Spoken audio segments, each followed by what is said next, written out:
talking like you think you're royalty. You think that I'm afraid, but I don't break. I heard you question my stability. You think I'll fall just like a guillotine, but I am here to stay. Won't look away. The storm is coming, so you better start running. No, you can't control, feel it in my bones. I'm coming for the, coming for the.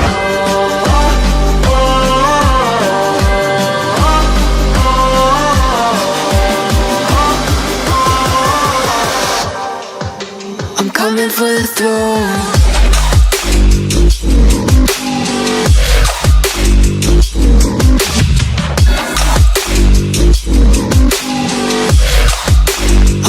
For the throne.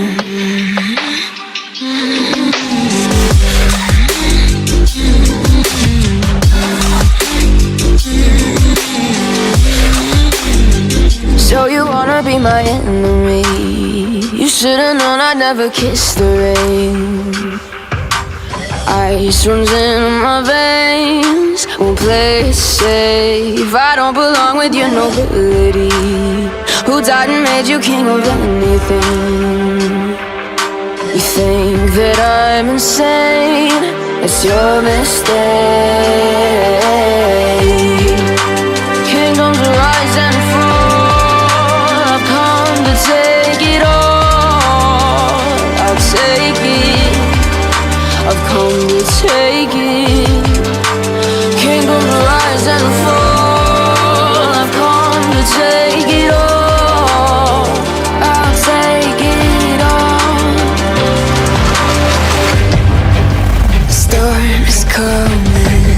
So you better start running. No, you can't control, feel it in my bones. I'm coming for the, coming for the.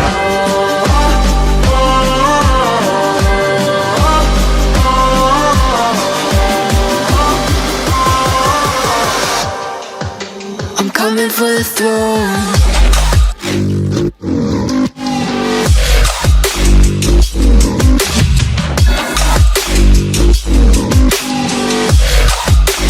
Coming for the throne.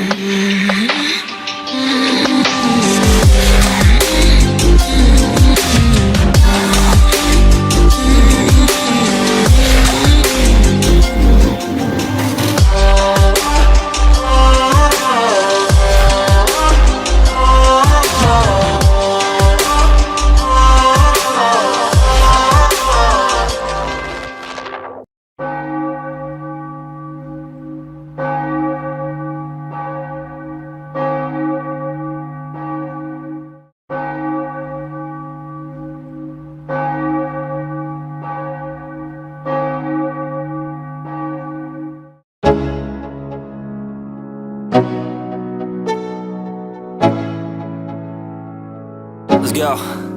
Yo, I'm like an addict, do I gotta have it. I ain't even playing, got a really bad habit. If it moves, gotta grab it, fuse like a magnet. Lose, won't have it till I'm doomed in a casket. I ain't playing, got a weird mind. If you work 8 hours, I'ma work 9. If the shit tastes sour, you should taste mine. I'ma stay in power for a long time. Get up, nah, I ain't a quitter. Toss me the ball, I'm a really big hitter. Big picture, I'm a straight killer. Rising the song to the highest bidder. Got juice, got gas, I'ma move fast. New shoes, new tracks, like who's that? I'm new, come back, better than last. Yeah, it's a new me, never gonna look back. Never gonna look back. Cause damn, I was built to last. You move slow and I move fast, and that's facts. Only I can make a change. Slowly take a step today. I will never be the same, cause that's what it takes.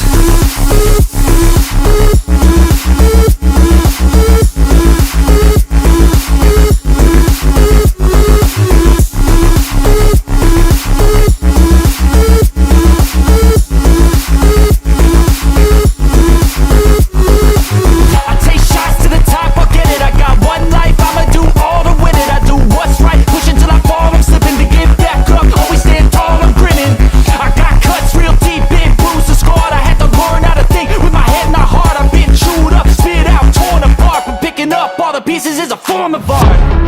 I'm never gonna look back, cause damn, I was built to last. You move slow and I move fast, and that's facts.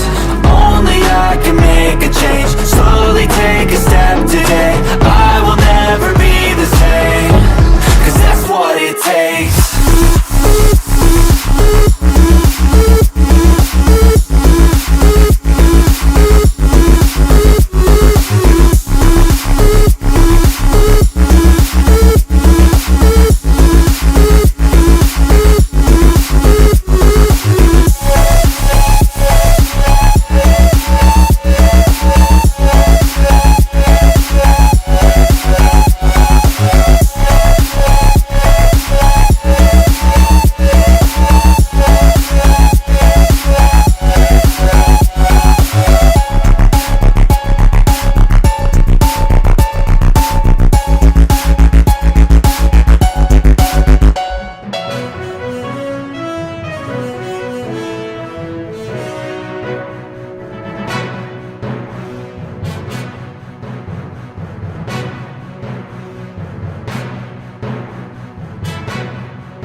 All right, ladies and gentlemen, happy Friday, September 20th. Let me get the chat up here. How are y'all doing? I'm going to drop the other chat down on this lower screen so I can see it. And yeah, y'all made it through another week. Congrats. Let's get our guest in here.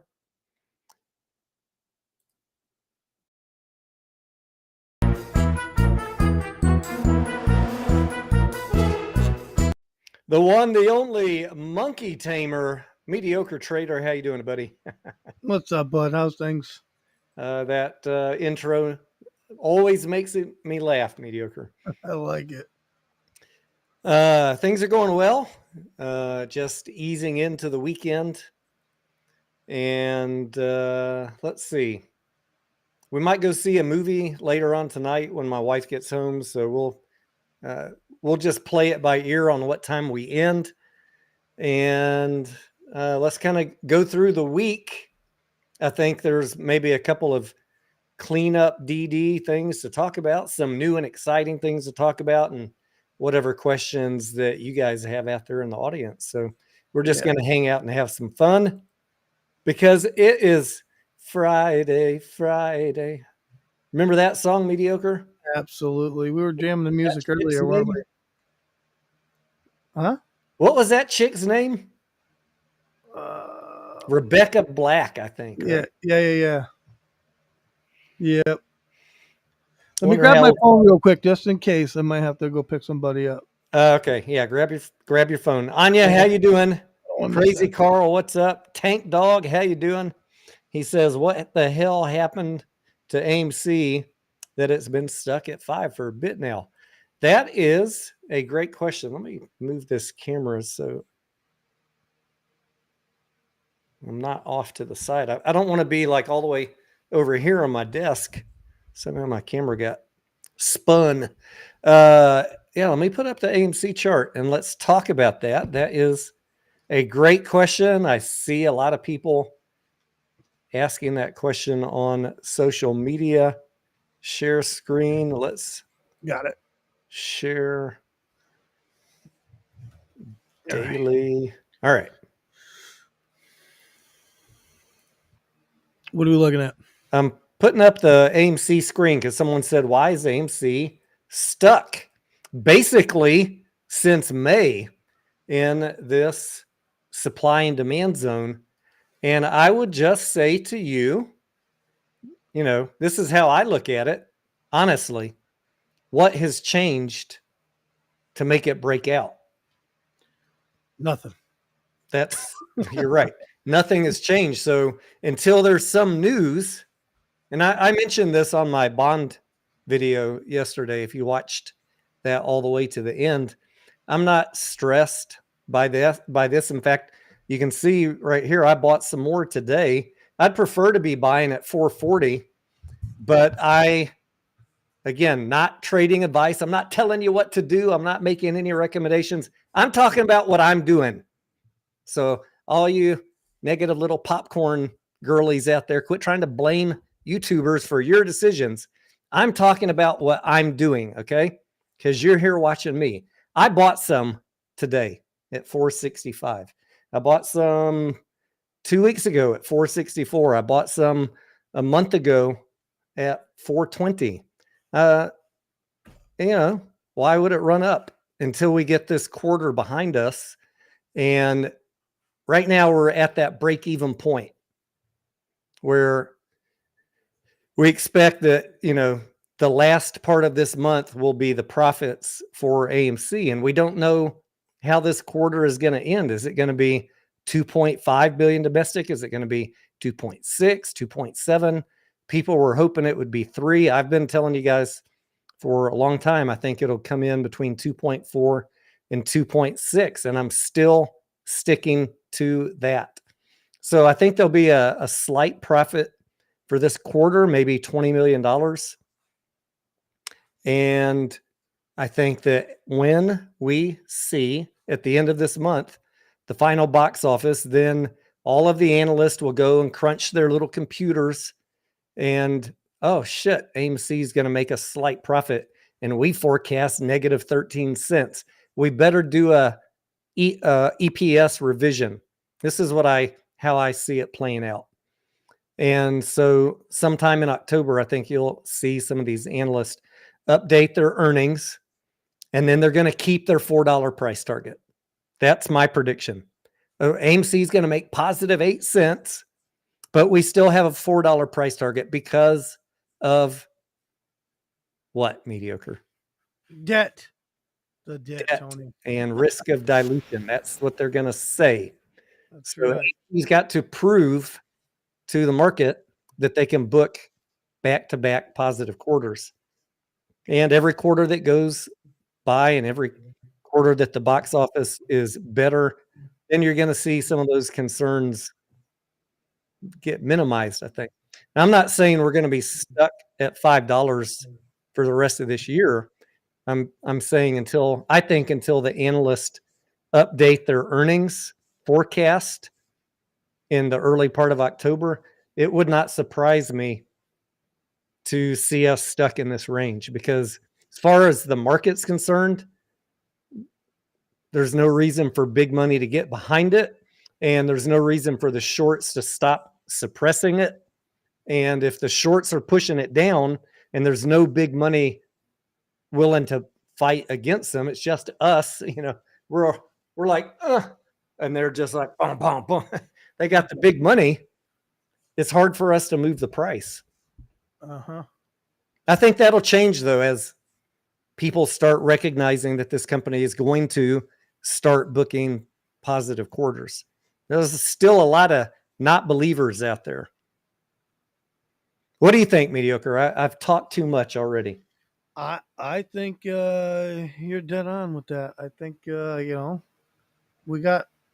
we still got some debt that needs to be taken care of. That's why those bondholders, filed a lawsuit against AMC. I think that they want that collateral to protect them in case AMC does go bankruptcy. I don't think that happens at all by any means. I don't think that the board of AMC thinks that's even possible either at the moment. But they want the same terms. So who knows what will happen with that? I just think that we keep plugging along. The box office is getting better, and I like the way that your spreadsheet is working out. The way that you're tracking it. It looks the debt. Should we put that up? Let's throw that up, because I don't know if everybody saw my video from last night, but maybe I'll just put it on the screen and we can talk about it, because when I do a video, you guys can't really ask me questions live, and this might be a chance. Maybe someone saw that last night and said, oh, I have a question on that. So AMC debt restructuring. This is the one. Let me pull it down to the bottom monitor. Move. All right.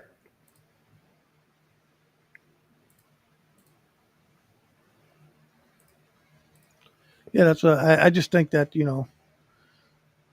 with the way you do your spreadsheets and all that, you know, I feel confident in the numbers we've been looking at, Yep. so I'm not Yeah, concerned. I'm not concerned. I'm not angry. You're not going to see me crying on social media. What are they? How's the price not moving? And I'm It's not even, pretty much doing exactly what I thought it would. So doesn't worry me. yeah, I'm not even concerned that the price fell a little bit, today and yesterday. It's not even that big of a deal. So here's the spreadsheet. This column B. Let me make this a little bit bigger just for a second for anybody. And how do I? Okay, so this column B is before July, before they announced the debt restructuring. All of the debt, not this yellow, but all of the debt from the 10Q and the amounts right here. And then column C is after the debt restructuring.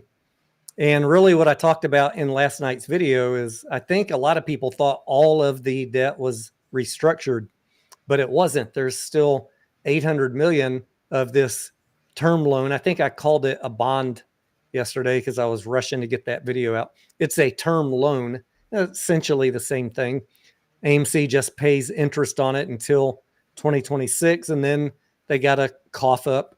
It was $1.9 billion, but most of the lenders took the new debt deal. 800 million is still sitting out there. And when we look at the pick toggle, this 10-12 pick toggle, there's still 274 million of that sitting out there. So AMC still has $1 billion mediocre coming due in, a little bit over a year. Mm-hmm. And if you're short the people that are suppressing the price, I think that is still giving them a little bit of confidence to say, we don't need to get out of the way yet because they still got to fix this. Yeah, that's why I feel like they attacked it the past 2 days because that lawsuit came out. They felt confident, in my opinion. AMC's got to fix this. Right. But every quarter between now and 2026, that is better and better and better. It just improves AMC's ability to fix the debt. They get a lot more opportunities open up to them in the bond market. So let me ask you a question. And in the lending market. I'm asking on the behalf of the chat, by the way. Do you think that AMC, if need be, will be able to get this money before 2026? Before it's needed to be raised? Do you think they'll end up with the money to pay down that debt? Do I think that they'll earn 800 million by 2026? Whether they earn it or not, will they get the money to pay that debt? They will get the money. They have ways to get the money. They're not going to get 800 million from net income. I don't see that as a likely outcome. I think that they're going to make money these 2 quarters, and I think they're going to make money in 2025. They're not going to make $1 billion. Exactly. But they can refinance. Maybe some other lender finds the company more compelling as they start booking positive quarters. Or what else do they got mediocre hidden behind door number 2? They could tap the equity market. They could tap the equity markets. And right now, AMC has $500 million of potential tapability. Now, behind door number 3, we call that dilution. Yeah. Tap the equity market, flip the door around. It says, that was dilution. It's the same thing. We use what's the opposite of pejorative? Is it majorative? We use the nice version of that word, tapping the equity market. But the company can raise money and pay off this debt, or they could do debt for equity swaps, which is what I was talking with some folks about today. There's ways to get this paid off. So exactly. I think all of the people still banging the AMC's going bankrupt drum and just hold your horses. There's still a lot of things positive going on here. We're not saying, Mediocre and I are not saying that this is a slam dunk play. We're not over there like the GameStop pumpers saying AMC's the hands down the best stock out there. It's the only stock you should buy. It's always been a speculative play. And we've been trying to teach you guys the importance of timing and reading the filings. Yeah, I think so. So Tony, I'm going to bring this up right now. I think is a perfect time to bring this up. But I heard there was somebody out there on the interwebs that said you and I basically we make risky trades. We don't do risk management. So my question to you is, would you consider reading filings and such as risk management? I'm just curious. Well, I mean, the very essence of learning how to manage your risk, first of all, is to understand what you're investing in, Mediocre. Yeah. Look at a financial statement, read some 10Qs, listen to a earnings call, check out if there's any upcoming dilution, check if the company has shares that they might want to sell into a run-up. Do they have positive earnings? Do they have growing revenue? All sorts of work. And in fact, I know the trade. I bet you're talking about that trade you made $10,000 on in 5 days, Mediocre. Are you telling me that folks think you didn't research that and manage your risk? I think that's what some people. Because I remember spending 3 days with you going through the filings on that before you decided to invest in it. Exactly. So I'm pretty sure you had 3 days of research to create your game plan and your carefully crafted risk management plan for that play. Tony, didn't we also, the night we learned of this ticker symbol, didn't we go over that live on the show? We did indeed. We did a quick walkthrough, and what did we say? If I'm not mistaken, Mediocre, I think we said this one's interesting, but we need to do more work looking into it before we decide. We did say that. That is what we said, Tony. And we did indeed do more work. We did a lot more work. Tony, I guess I just don't know shit about risk management. I guess some people don't know how to listen either, Mediocre. Absolutely. You know, I guess when you're 99% down on your portfolio. Now. Let's not talk bad about people. We don't want to act like those GameStop YouTubers, Mediocre. We don't want to go down that road. We're trying to keep it positive over here. Help everybody learn in a positive and friendly environment. But you guys should all go check out my response video. I thought it was pretty fucking funny.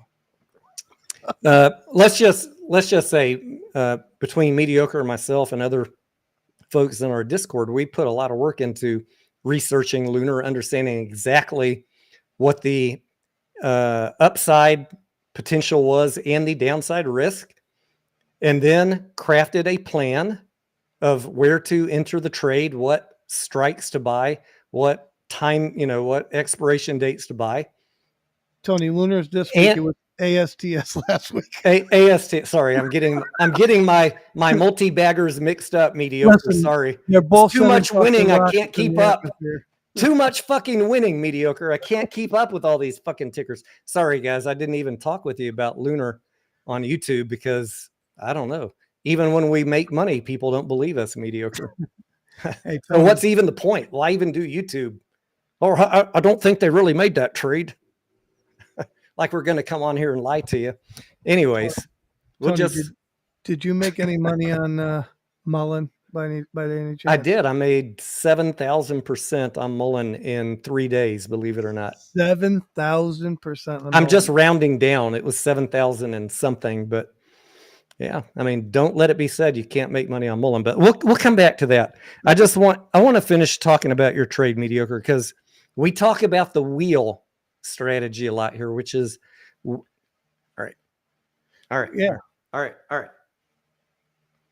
Mediocre, I think the people that are criticizing you probably haven't watched not one of our educational videos on the wheel. I don't think they have, Tony. I'm just going to lay it out here. Like step 1 is what, Mediocre? What do you do? You sell a put for an entry. Sell a put for an entry. Now, remind me on ASTS, what did you do? I sold put for an entry. You sold Tony. put, so mediocre. Were you following the wheel strategy? Absolutely. Now, hold on. Surely there must be some risk involved, mediocre. Why would you sell puts on something that could go down or up? Like what do you do? How do you manage your risk? Because my due diligence said anything above 24 and change was a good buy. Okay. And do you just like sell puts on any stock you want, or do you kind of like pick a strike price that if the worst happened, you'd be willing to buy that stock at that strike price? Well, yeah, I look for a price where I'm willing to own the shares at, that where I could protect my position. Now, would you call that a form of risk management when you carefully select the strike price and say, I'm going to sell this put and I'm going to pocket $10,000, but if it drops to my strike price, I understand I got to buy it and I have the cash sitting in my account. Absolutely. That's the whole guys, point, right? We're having a little fun here, but when you're doing the wheel, don't do it on stocks that you don't understand and that you're not willing to buy at your strike price. If you're not willing to own the shares at the price you're selling the put at, don't sell the put. Don't do the wheel on stocks you're not willing to own, because step one is identify a stock you want to own. Correct. And then sell puts to get an entry. Like, I think people just forgot about the identify a stock you're willing to own. They think we're just out there selling puts willy-nilly. Yeah, just, hey, look, there's one over here. There's one. Get it, mediocre. Spin the wheel, pick a ticker. Let's get one. There's a lot of research that we do, honestly, in tickers we're gonna sell puts on, right? Because we want to protect our money. And number one, you have to protect your money. If you're not going to protect your money, you're not going to have money for long. Now, mediocre, would you, if that put, if the stock price fell, would you have lost $70,000 in 5 days? No. Or would you just have been assigned the stock and then been a owner of, how many shares would you have owned? 1,000? Okay, let's just say this. The way that the stock played out, 10, if I did end up getting assigned, I would have made a boatload more money, right? But you were on the hook to buy what, like 10,000 shares? 1,900. 1,900 shares. All right. Yeah, was the total, I believe. All right. So, because you sold 19 puts, right? Right. Yeah. So, guys, when you sell puts, first of all, don't do it on stocks that you're not willing to own. That's how you pick your strike price. If it falls here, I'm okay buying it, but I hope it doesn't fall here, because then I just get to keep the money free and clear from selling that call. If it falls here below by Friday, then I'm going to own the stock, and I'm okay with that. This is all the conversation you have with yourself before you ever sell a put. And then you're the proud owner if it falls. And it's happened to me maybe about 15% of the time. I end up getting assigned the shares because the price of a stock comes down. And I'm okay with that. I didn't lose any money. I gained shares. And then mediocre, once we gain the shares, that didn't happen to you. You just got to keep the money and you were done. But if the stock price falls and you are assigned the shares, your cash goes away. That was collateral. You get the shares in your account on Monday. What is step 2 of the wheel? Are you just done at that point? Are you cooked? Are you a loser, mediocre? No, not at all. So I just want to clarify. So the 1,900 shares that we're talking about, the 19 contracts equals 1,900 shares, just so everybody's aware. That was in one of my accounts. I did it in 2 accounts. I don't remember how many there was. I'd have to do the math on it or go back and look. But no, I would have made money both ways. That was the whole reason for the play. I didn't care if I was assigned, because I was going to immediately. Step 2. Step 2. Which is sell calls. Sell covered calls against your position. And we do that all the time, guys. We Yep. sell puts. Sometimes we get assigned. The first thing we're doing Monday morning is selling covered calls on those shares, So, for example, which is again another is immediate income right away. the 2650 strike is what I sold puts on. So if I was assigned, I would have immediately sold 2650 calls against the position of the shares that I acquired, and I would have taken premium on both sides of the trade, and that's all I cared about was the premium to begin with. Would you say, mediocre, that maybe your trade got mischaracterized by somebody on another channel who doesn't really understand the wheel strategy, or would you just say he was lying to his audience? I'm a little confused what the Uh, intent was. I mean, I'm just going to call it for what it is, Tony, and say this. I mean, if he really knew anything about the play, he probably wouldn't have said anything, right? I mean, let's be honest.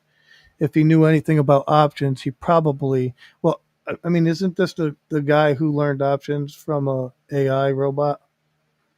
Is that I how don't he know, learned? but he often refers to them as lottery tickets. So, I mean, I guess maybe the understanding, the bench strength of understanding the wheel strategy is not quite there. But, buddy, I got a library now for you to teach you. And, feel free to steal the information. It's not mine. It's widely available out there. You learn it, use it, try it, and then teach your audience, because this is really the foundation to what do we call it, mediocre? Our own virtual ATM, That's making right. our own MOAS. That's right. One trade at a time, baby. Yep. I mean, I don't know, but I guess when you're just happy making what 9 cents a week or whatever. So, Um, so Anya says, why was the premium so high? Anya, there are tickers that we trade regularly that it comes down to IV. I'm going to let mediocre go into this more, but I just want to say we often are having to shift the tickers that we're doing the wheel on because we're chasing IV. And I don't recommend that to all of you guys. If you don't know what you're doing with options, your safest plays to do the wheel on, or as a beginner, would be a blue chip stock that's just trading flat in a range. And you're not going to make as much money doing that because they're low volatility, low IV. That's good for training. Learn on something safe. We are chasing high IV, which is riskier trades. Mediocre, right. go ahead. All right. So the reason why I chose that trade first of all is exactly what Tony's talking about. They had just did the stock got smashed from $40 all the way down to I think it was $24 when I started looking at it. That's a massive push down. With that push down, the puts, the IV on the puts goes sky high, right? Okay, so that was a big factor on why the premiums were so high. But they also had um, a launch to send 5 satellites into orbit the following week. Okay, that was one part of my DD for anybody who wants to know. The second part of my DD was there was Verizon and AT&T who both were given money to uh, the company, right? And Verizon was already making commercials about satellite cellular service. And so I did a lot of research all weekend. Tony did some research on it. Rolf did some research on it. We all compiled the research, and I said, I'm going to give it a shot. And because I knew that the launch it probably would go up. Oh, here's another part of the DD that I'll indulge you. Part of my risk management strategy. I knew that it was getting launched on a SpaceX rocket. That was the other thing. So I kind of knew, okay, that rocket's going to make it into orbit. The chances of these 5 satellites getting up there is pretty high as long as the weather held out. And to be honest, because I'm greedy, I was rooting for rain for them to postpone it to the following week so that I can get another week of high premium. Oh, nice. And your It's happened, but worst case scenario would be like the rocket blew up at launch, right? And the stock tanked. exactly. And then you get assigned, and then now you're the owner of 1,900 shares of ASTS, and so then you can sell covered calls, or you have to figure you have to know what you're doing before you select the stock. If I get assigned, if the worst case happens, can I trade my way out of it? Right. Or am I willing to hold it for a few months or as long as it takes? I would have accepted the loss on that one, Tony, because or you could take the loss happened, too. Yeah. Right, because I don't know how far it would have fell. So I would have just exited, took my lump, whatever it was, and moved on. But what could it have been, really? You know what I mean, mediocre, every single trade that people take in the market every day has that risk that some bad news comes out and the stock you just bought tanks. Like, that's not avoidable. Market risk, company risk, those things aren't avoidable. On AMC, that's a risk. Those things just drop out of thin air. You got to understand that they could happen, and then you have a trading plan. Like Mediocre said, he would have just taken his lumps, taken his loss, and got out of the play. He wouldn't have lost all his money. No, I'm sure you wouldn't have been happy about losing, but you knew that also was a possibility. Absolutely. It's a possibility every time, right? Every single trade, every ticker, everything you do in the stock market has risk. If you're going to put your money at risk, it's at risk no matter what you're doing. For someone to make a video saying we didn't think about the risk, come on, like, do you even trade? Every trade has risk. It's your job to understand the risk before you go into it. Yeah. And we try and do a really good job of that here. And that's how we spend our weekends, planning out what we're going to be buying the next week. But I think the main purpose of the video, Tony, was for clicks and views. Absolutely. Yeah. They don't want to have a conversation. You don't want people getting too much good education over here, Mediocre. They might start watching. Yeah, exactly. Let me throw up a smoke screen and make sure my audience doesn't figure out that they're actually teaching people how to make money over there. And man, I enjoy helping people, right? Like I would even help him, even after the stupid video. I'd help the guy. I could care less, Tony. You know me. I like to be funny. That's more my thing.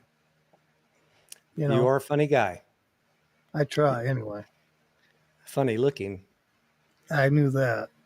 All right, let's put up this debt chart. Do you guys have any other questions about the AMC debt and why the price is kind of pinned right now? I saw Sparky piping in the chat. He said earlier something about, if AMC has positive earnings, they won't have a problem rolling that 800 million plus the 10-12 pick toggle, but they have to make money. And I agree with you 100%, Sparky. And I'm probably more positive because I run my spreadsheet, not this one, but my AMC profit loss spreadsheet. And I have a pretty high confidence level exactly what the profit is going to be when we find out in the first week of November. And, I'm sure Sparky doesn't run an AMC profit loss daily like I do. So he's taken a more conservative approach, which is fine. Everybody's going to have different viewpoints on the play. There's a lot of people that are saying AMC is going bankrupt. And I guarantee you they're not running profit loss spreadsheets on this or looking at the bond prices or doing anything. They're just waking up and deciding to be negative. I don't like Adam Aaron because he diluted on me a year ago. And therefore, every day I'm going to wake up and be negative. I'm not going to look for a trading opportunity with potentially high volatility. Mediocre, how much money have we made on AMC this year? Oh, our group? Yeah, I mean, I don't even know how to start counting. Do you really want me to put a friggin' number on that? I'll put it this way. It's I would have to say well over $250,000.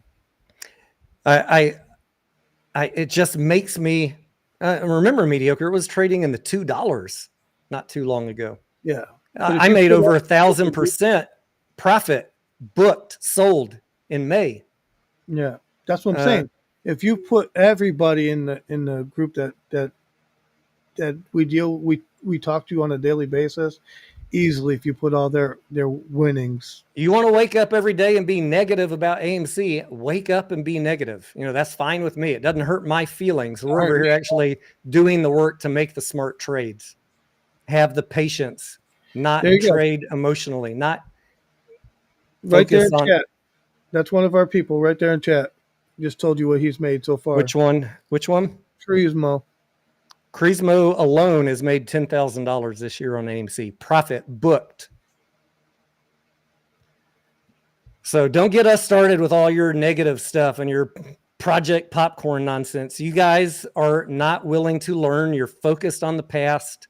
We've helped so many people fix their position, whether they followed our DD, leading up into the Delaware lawsuit or didn't. It didn't really matter. A lot of people have fixed their position, and by adopting a less emotional and less conspiracy based trading style, and just look at the filings and look at the chart and look at the box office and just think logically.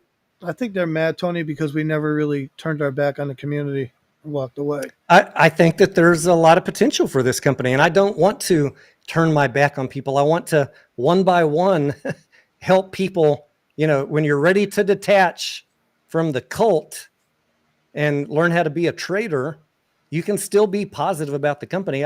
I've been holding the stock now since August. Someone said to me, "Oh, Tony, I value your DD. I understand you're just a trader. Sometimes I'm a holder.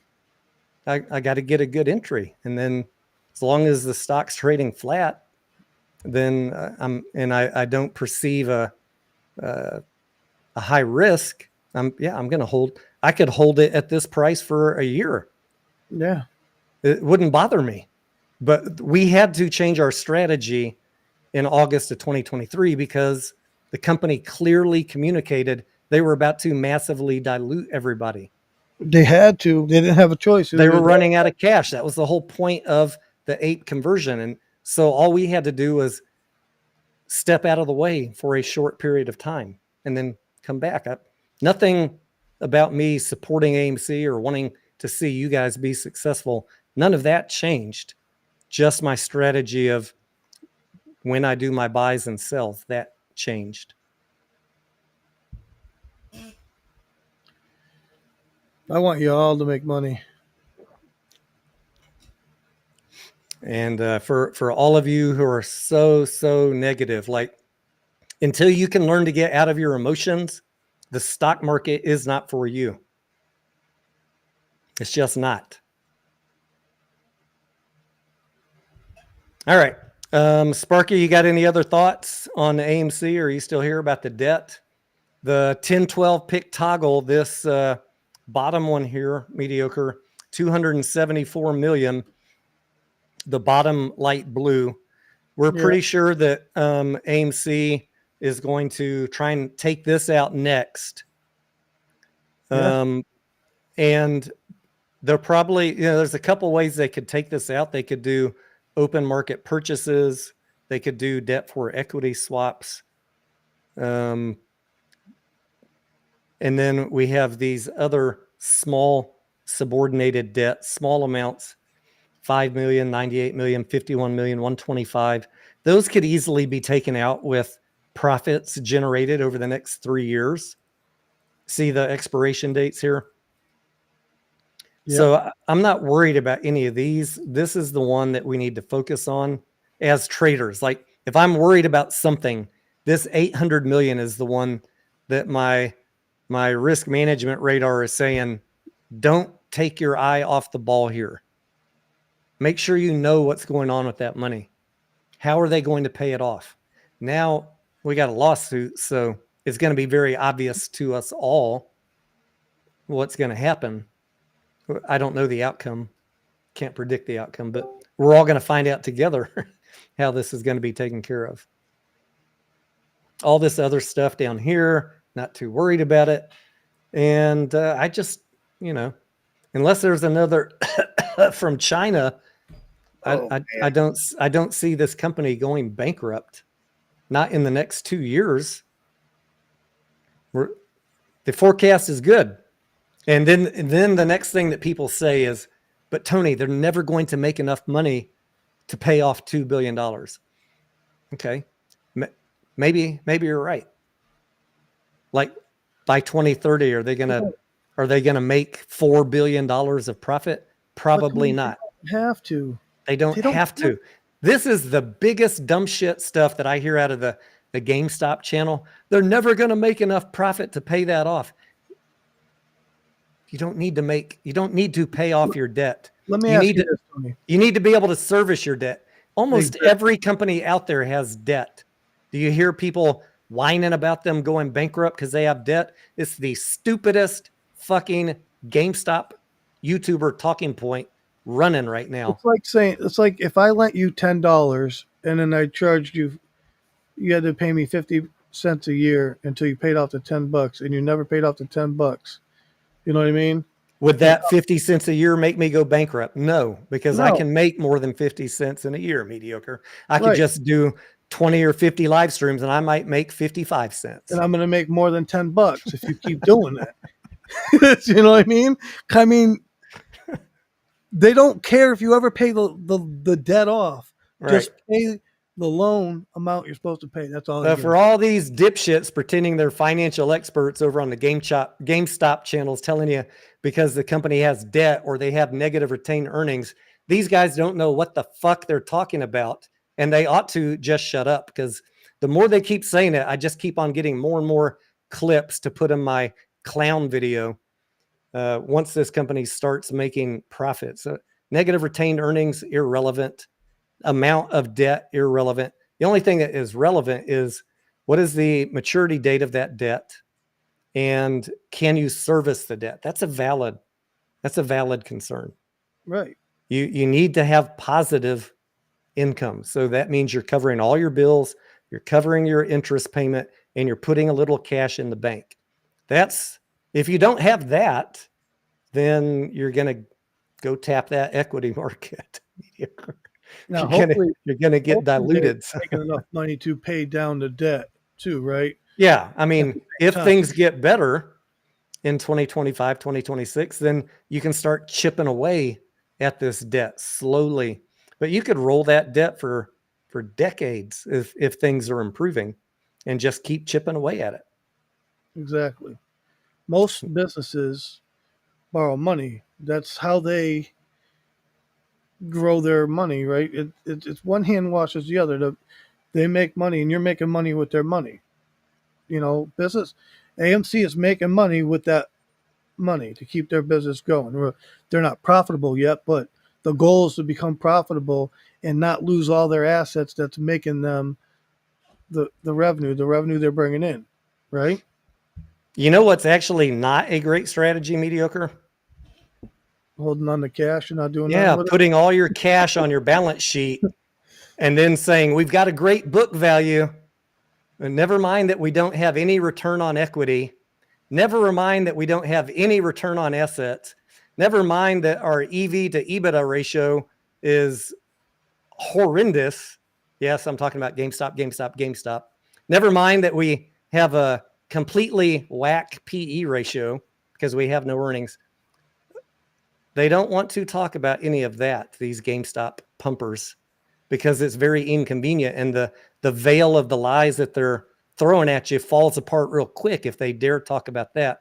So instead, they want to talk about cash on the balance sheet, which literally nobody cares about. It's meaningless to justify a $20 price. It's meaningless. But Tony, they ran up today. Well, someone bought 5 million shares in 5 minutes this morning, mediocre. So maybe it was Roaring Kitty. GameStop's still a very news-dependent stock. And by the way, I don't hate GameStop. I don't hate people that cover GameStop. I hate liars that pretend they understand financial valuation models and then lie to people about how to value their stock. Like if you're going to cover GameStop, at least learn how to do a valuation the proper way. I don't hate GameStop. Mediocre. Did you know that I own GameStop at $19.50? I do know Now, that. Do know that because, and I know that because this morning, as a matter of fact, I knew you owned it before this morning. By the way, I'll say that I've owned it for a while, but so why would I talk bad about GameStop? I'm just trying to teach people how to properly value it, and it's a high risk play for me at 1950. But my bet is on news from Roaring Kitty or news that the 20 million share dilution is done. And I think we'll get a temporary little pop like we did today.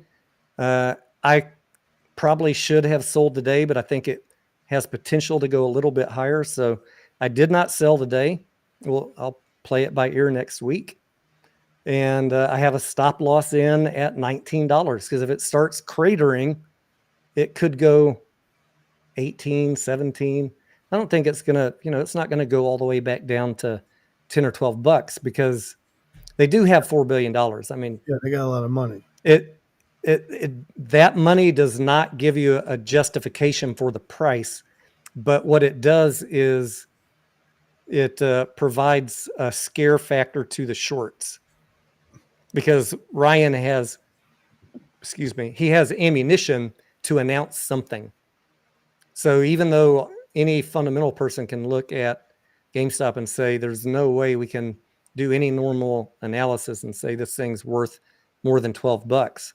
You still got to factor in, but retail could run this thing up on the slightest of news. So I think the shorts are a little bit nervous below $20. That's why I was okay buying at 1950.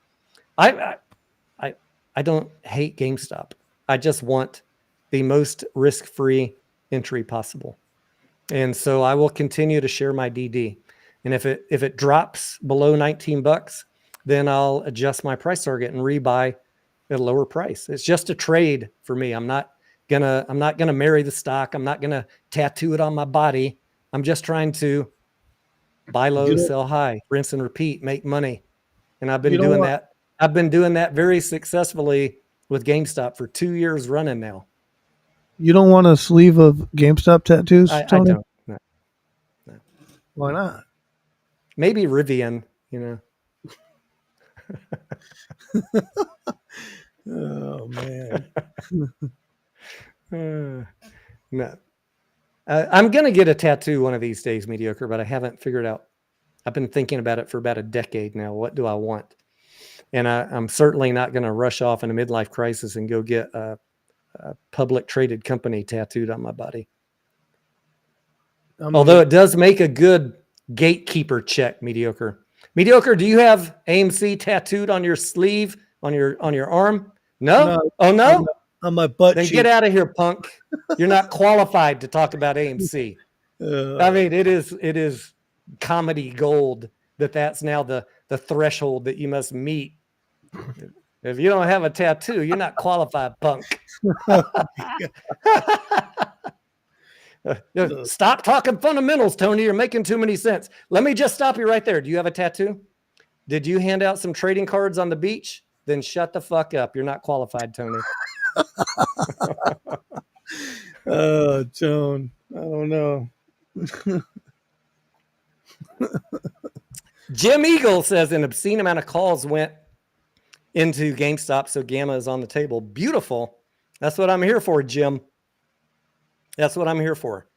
I'm in GameStop right now for a swing trade. There is, in my view, when I bought in, let me show you where I bought in. In fact, let's put up that chart. When I bought in, I kind of looked at the risk reward ratio, and I knew that I was taking a bit of risk here, but I said I think that the potential reward outweighs the risk, and I posted in my Discord. I said I'm taking this trade, but I have a tight stop loss, and I'm going to be watching it really closely. And if it starts going down on me below my purchase price, I'm going to exit the trade.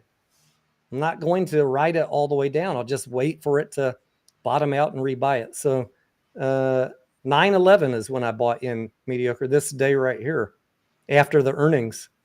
Wow. At the bottom of that tail, all the way down there. That's where I bought in. And it kept dropping, almost hit my stop loss. Is that today's candle? This is today's candle. Yeah, look at that beauty. I never even looked at it today. Yeah. And if I go to the 5-minute mediocre, look at, there was a huge, look at this morning candle. Oh, shit. See this morning candle right here? Yeah. Some morning wood right there, mediocre. It sure is. That was 5.6 million shares. God. And look, that's when the price started running. This is just in my book, either someone knows something or FOMO or both, right? Yeah. You get an indicator, and that's all it takes. An indicator could be a tweet from Roaring Kitty. Someone does a big purchase in the options chain, or someone takes down 5.6 million shares in 5 minutes. That is literally all you need to get GameStop running for a day or 2 days, 3. That's beautiful for me. I'm trying to trade volatility. I'm trying to time my entry to be in at the lowest price before that happens. And I got lucky this week. I got in at $19.50 and now it's at $22. So I'm going to piss off the GameStop people again and try and sell at the top and wait for it to come back down mediocre. And I'm going to do it again. Rinse and repeat. Rinse and repeat. Yeah. Meanwhile, they're teaching people how to hold GameStop for 3 years from whatever, Tony, where the fuck are your diamond hands? I have some on a t-shirt, mediocre. Does that count? No, I'm sorry. I'd rather buy my little mama a diamond to put on her hand and her ears than worry about somebody looking at what type of trading style I have. You know what I'm saying? Don't criticize my trading style. We got a life to live over here. That's right. Got my 5 Ys, mediocre. I got a wife, a dog, and 3 cats. It's my 5 Ys. Good enough. I mean, who the hell are they to tell you what to do with your money, Tony? Do they pay your bills? I don't know, mediocre. Matt says, Tony, you should do a watch party of James Janney video on GameStop when it comes out. All right, let's talk about James Janney. Good friend of mine. Love James Janney. He's not really a friend of mine. I just said that to... I knew it! He's in with them! Mom! Tony's friends with James! No wonder! I don't know James Janney, but I know he's been working on this video for about a year. And it is called The Meme Stock Cult.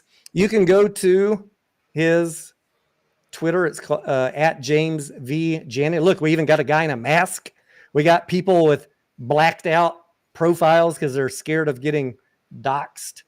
And this is a 2-minute preview. The official video is coming out September 25th.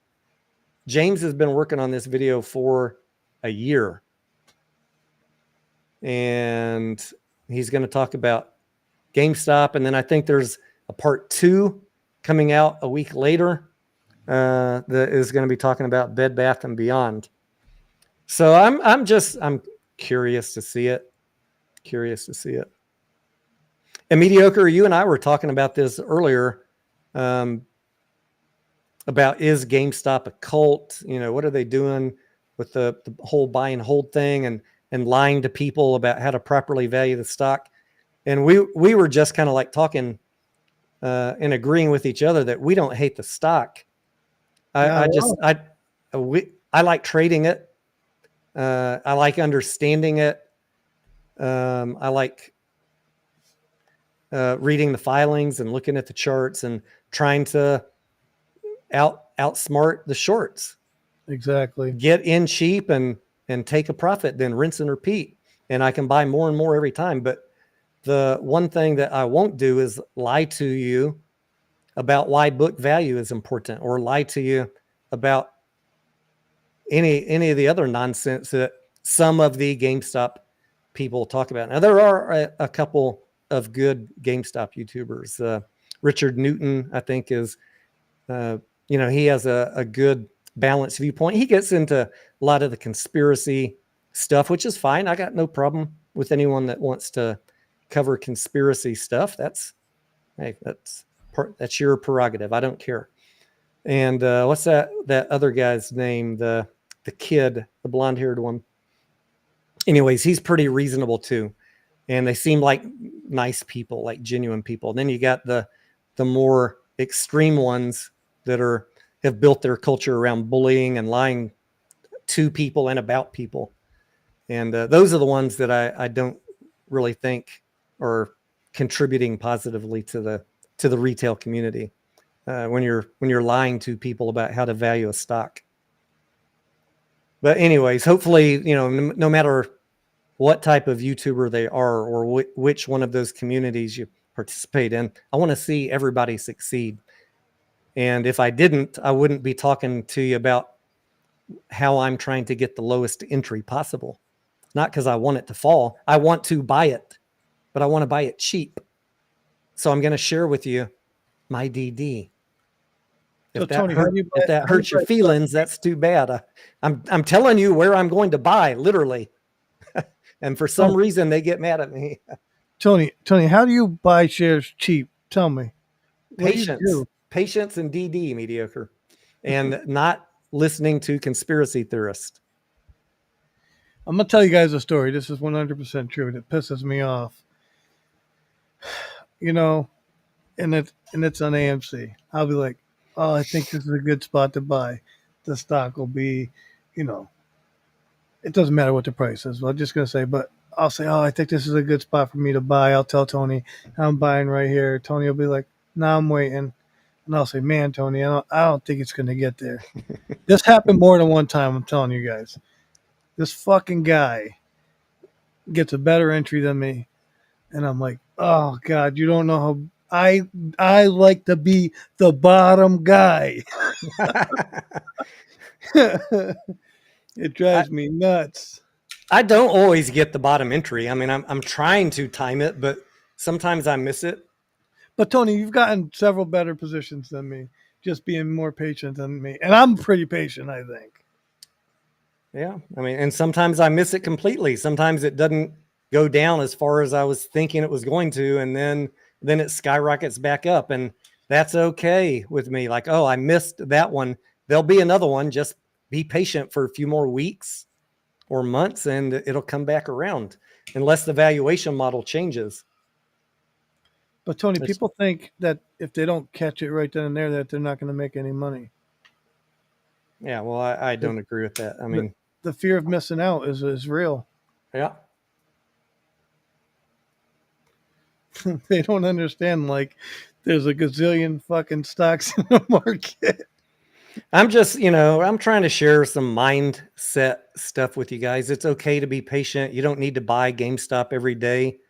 I mean, why would you buy it every day, 20, 21, 22, 23, 24, 25, when you could just wait 2 weeks and buy 30% more at 1950 or 18 or 17 or whatever, the next dip goes down to?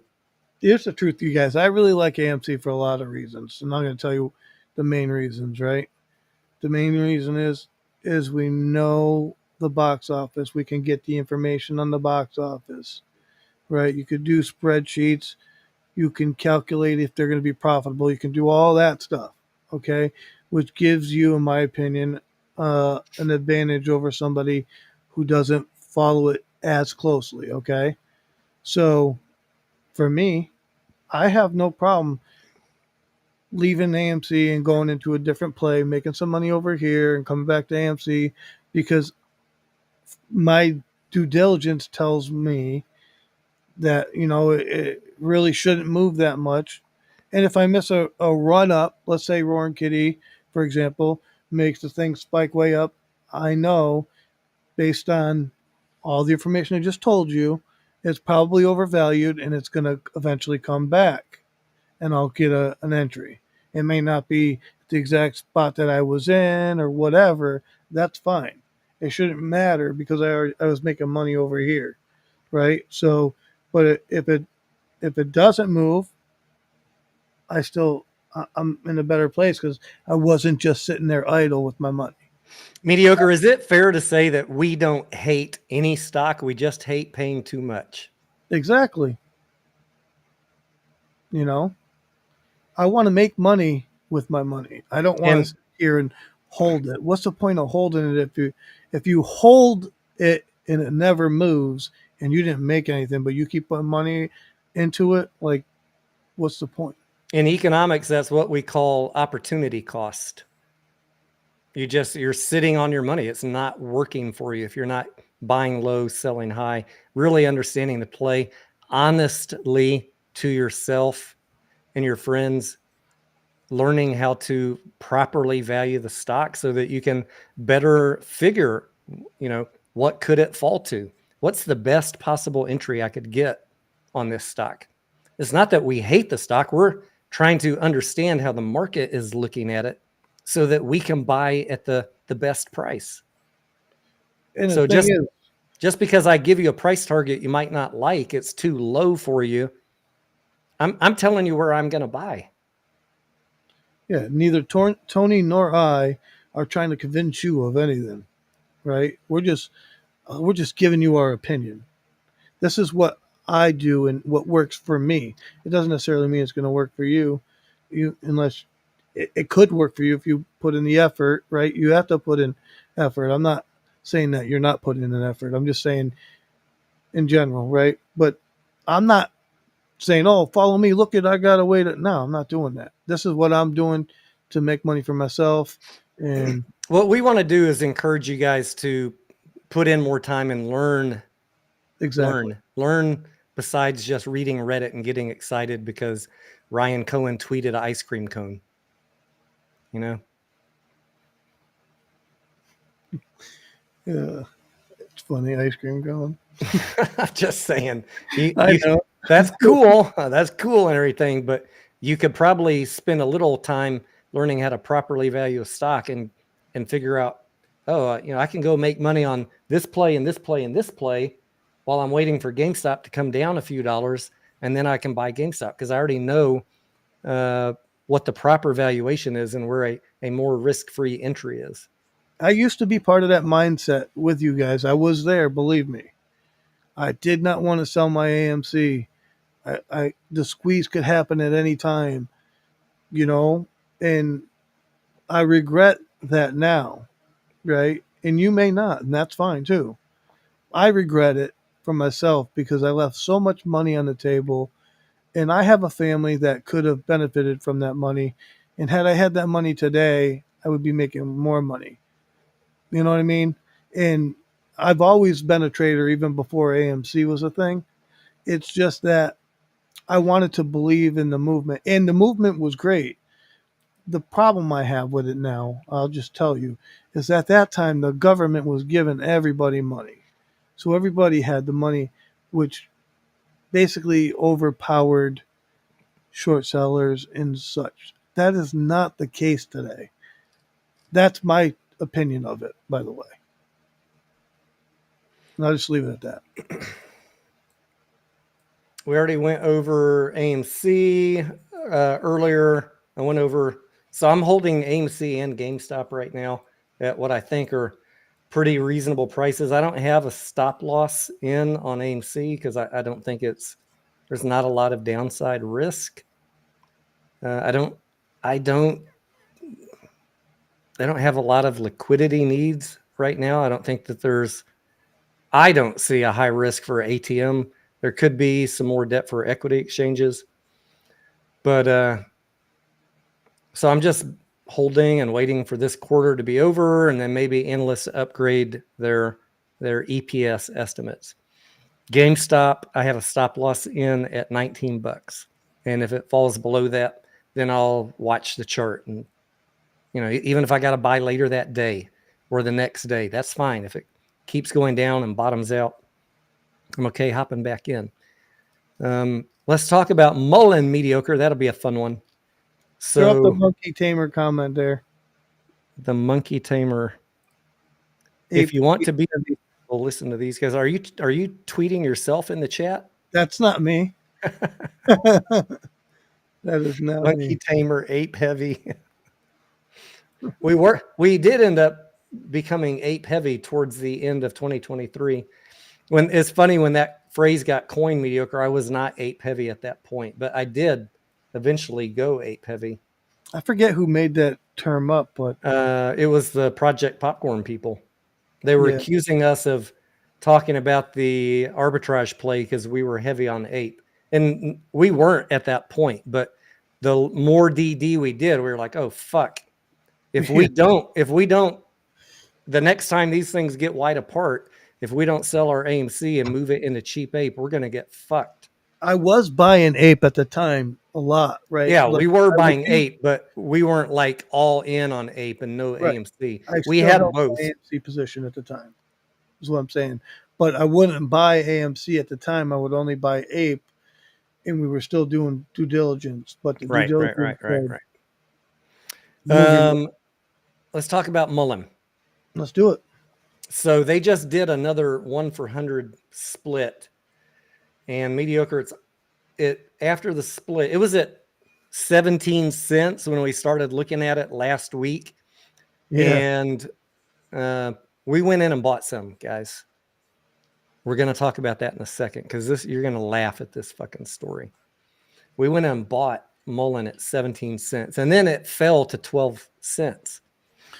Which was kind of broke my heart because I would have rather paid 12 than 17 cents. Yeah, me too. Our percentage gain would have been higher. But it would have been 9,000% gain instead of 7,000. But it don't matter. They did a 1 for 100 split, 1 for 100 reverse on Tuesday, and it immediately skyrocketed to 12 because of the split. And mediocre in 3 days, it's already back down to $6. They got a official delisting notice today. That was in the news, by the way. Oof. So once again, they're going to have to go in front of the NASDAQ panel and beg not to get delisted. I mean, this is a hot mess. We knew this. Yeah, we knew this going in before we spent our 17 cents, guys. We did do our DD. They announced Bollinger cranked out their first vehicle off the assembly line today, and they got that UAE deal where they're anticipating delivery of some vehicles. The number has not been disclosed. I think it's 2. So hold on, before we go into too much detail, can I say a smart ass comment? Yeah. All right. So there's somebody on the internet, people on the internet who say that we make clickbait videos, right? Your thumbnails are clickbaity. But I just want to say this, Tony. If we were going to make a clickbait video, we could have made a title that said we purchased Mullen for 17 cents. I still might do that next week, mediocre. Don't count me out, buddy. But we turned that 1 Mullen share into 2 AMC. Yeah, you're ruining the story. Go ahead. So it split 1 for 100 on Tuesday. So when we went in and bought it, we bought it on what, Thursday or Friday? We knew that it was going to split and skyrocket to $12 or 17 at the time we bought. Here's the deal, guys. Why I always tell you, read the filings. You know what they fucked up and did in Mullen? You know how normally when there's a reverse split, and in this case, you needed to have, normally if they do a 1 for 100, you got to have 100 shares and you'll get 1 after the reverse split, but the price is 100 times higher. So you're the same, right? Your position is the same. What Mullen, and if you have less than 100, they basically credit your account cash because you had fractional shares. You didn't have enough to to get the one. In Mullen's filing, it said there will be no fractional treatment of shares. Therefore, anybody after the reverse split will be rounded up to 1 share. I was like, holy shit, mediocre. We could go all in this baby on 1 share for 17 cents. And on Tuesday, have 1 share for $17. That's like a 9,000% gain. So Tony showed me the filing, and I'm like, no shit, I'm down. And we did that. We did that across multiple accounts. Every account we had. Yes, So you might say, oh, well, it's $17. Well, do that across 5 accounts. That's almost $100. And you spent less than $1. Yep. I mean, come on. It don't get any sweeter than that. I know it's small chump change. It's just a Big Mac meal. But if you use the McDonald's app, you can get 1 Big Mac for the price of another. So it's like 2 Big Mac meals. And we posted the receipts there. If you want to see them, we posted them on Twitter. Yeah, and there'll be a great thumbnail coming up next week where we can talk about our 7,000% banger on Mullen. But yeah, I mean, immediately in the morning after the reverse split, we sold our shares. Here's the bummer. As I mentioned, we did it across multiple brokers. Yeah. Not all of the brokers have delivered the fucking 1 share yet. No. That's why I haven't put the thumbnail up. We got a list. Want to tell them which ones haven't yet? I know which ones have. The ones that I know that have not delivered the share yet is Fidelity and Robinhood. You got any more? Those are the 2 that I know. So what's up, guys? Like, how come these other brokers can deliver the share immediately and Fidelity and Robinhood can't? I don't know. I actually bought my share in Fidelity before the other accounts, and it's the only one that I haven't got paid in yet. So, and then Webull wouldn't even let you do it. Yeah, Webull, you had to buy at least $1 worth, mediocre. You had to buy 6 shares. Now, my wife asked me, why didn't you buy 99 shares? Like, if with a deal like that. Yeah. And I had to walk her through the math. It doesn't matter if you had 1 share or 99 or 90 or 80 or 50. You were going to get 1 share on Tuesday. Yep. So the cheapest entry was to just buy 1 share. Now, we had people that did it on Webull. They had to buy 6 because we were paying 17 cents and Webull made you do over $1. So have you heard, mediocre, if the people that were in Webull got their share? I didn't. So in my son's account, because he's on Webull, I tell him get off of there, but he never ended up doing it. So I really couldn't tell you about the Webull side. My wife, after I explained everything to her, she's like, why didn't you tell me about this? I got accounts. I was like, fair point. I don't know why I didn't, because I don't know. My wife's Robinhood account still hasn't Maybe, Scarlett, you need to join the Discord. Come on in.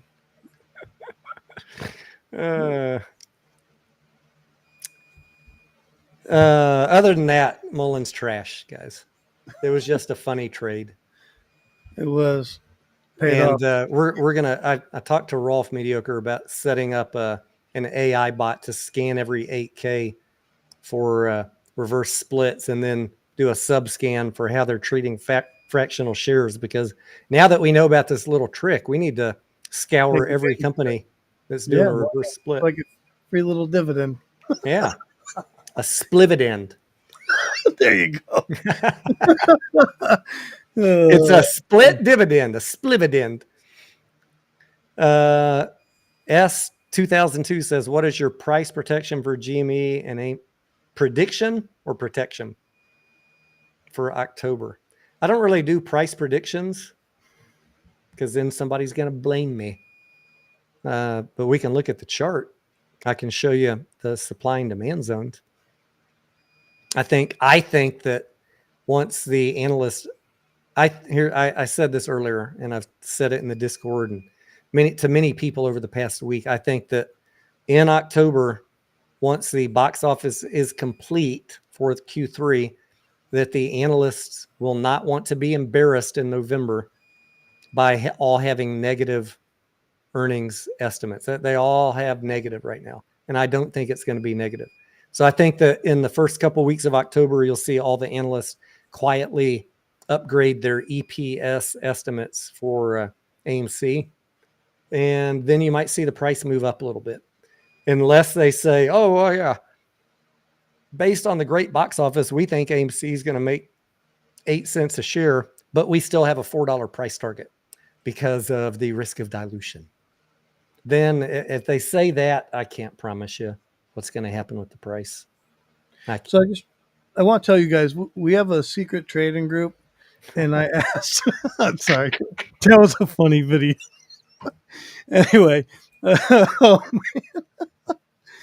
I was in chat today, and my good buddy Rolf, I asked him a question because we look at a bunch of different stocks, and I don't want to divulge his position or anything, but I was asking about a different play, and what he thought about that play versus this AMC play.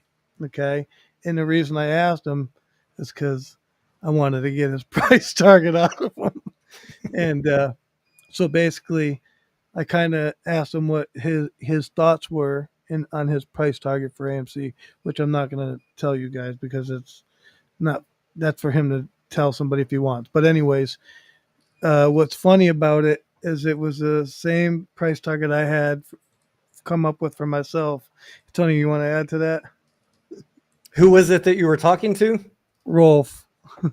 Oh, well, I imagine it was a very reasonable price target then. It was. So I have this supply zone up here between 540 and 570, and that's going to act as resistance even when good news comes out at the end of this quarter.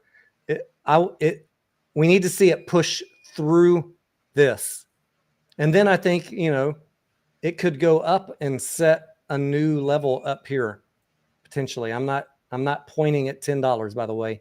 I'm pointing in the empty space right there. Anything above 570, it could settle up here and trade up there. But I mean, guys, the way I look at it, it's not too exciting. The market is looking at forward 12-month earnings. This is my way of looking at this stock. Just separate all the MOAS talk and conspiracies and trillions of naked shorts. If you just want to look at fundamentals like I am, what are the forward 12 months expected earnings? And let's say we make 8 cents this quarter, and let's say we make 12 cents next quarter. That's 20 cents. And let's say we make 30 and 30 the next 2 quarters. I'm just making up numbers. That's what, 80 cents? Mediocre. 80 cents times time. Let's give it a really generous PE ratio of 30. Now, Cinemark and IMAX are trading around 25. So if we say 80 cents times a PE ratio of 30, 0.8 times 30, that's the price target. Is that right? $24? 80 cents times 30.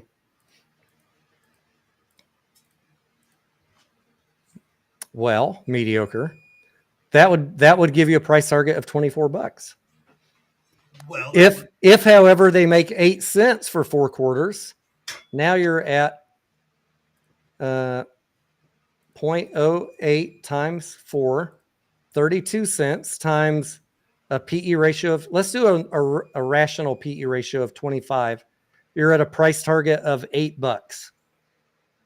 So, I mean, if we put aside for a second the fear of dilution and the debt for equity swaps and the legal case, if AMC was able to book 8 cents a quarter for the next 4 quarters and didn't dilute, I would say that an $8 price target is very reasonable. Does anybody disagree? We got any haters in here? I know you could say, but Tony, they're not going to make 8 cents a quarter for the next 4 quarters. That's opinion, speculation. Show me your spreadsheet. Tell me how you know what the box office is going to be. We're just speculating here. We're just running some numbers. Yeah. Doing some math, and we're mathing. We're mathing. The maths here. I think, if AMC starts booking profitable quarters, it's pretty reasonable.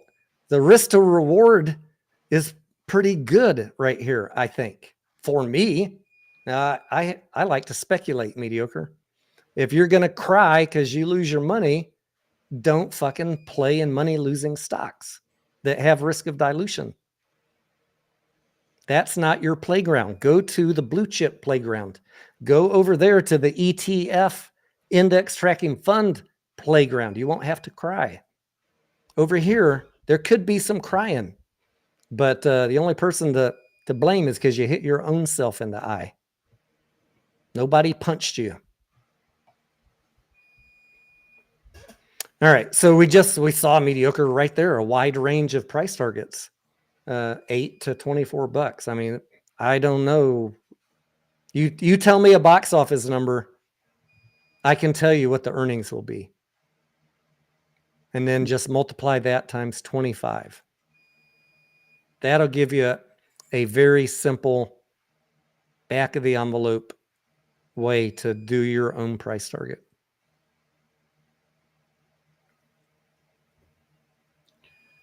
Yeah. I mean,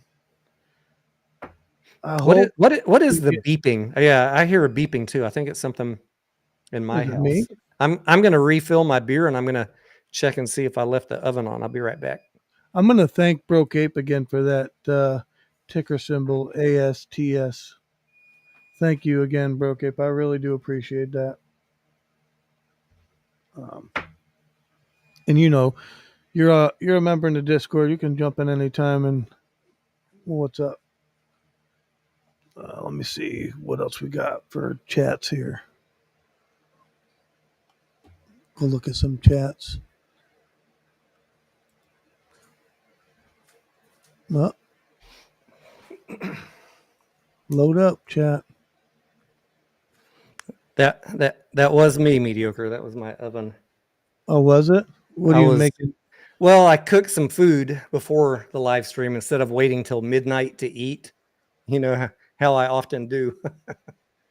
I oven broiled some Brussels sprouts and garlic salt, olive oil, and balsamic vinaigrette. Sounds very Italian of you.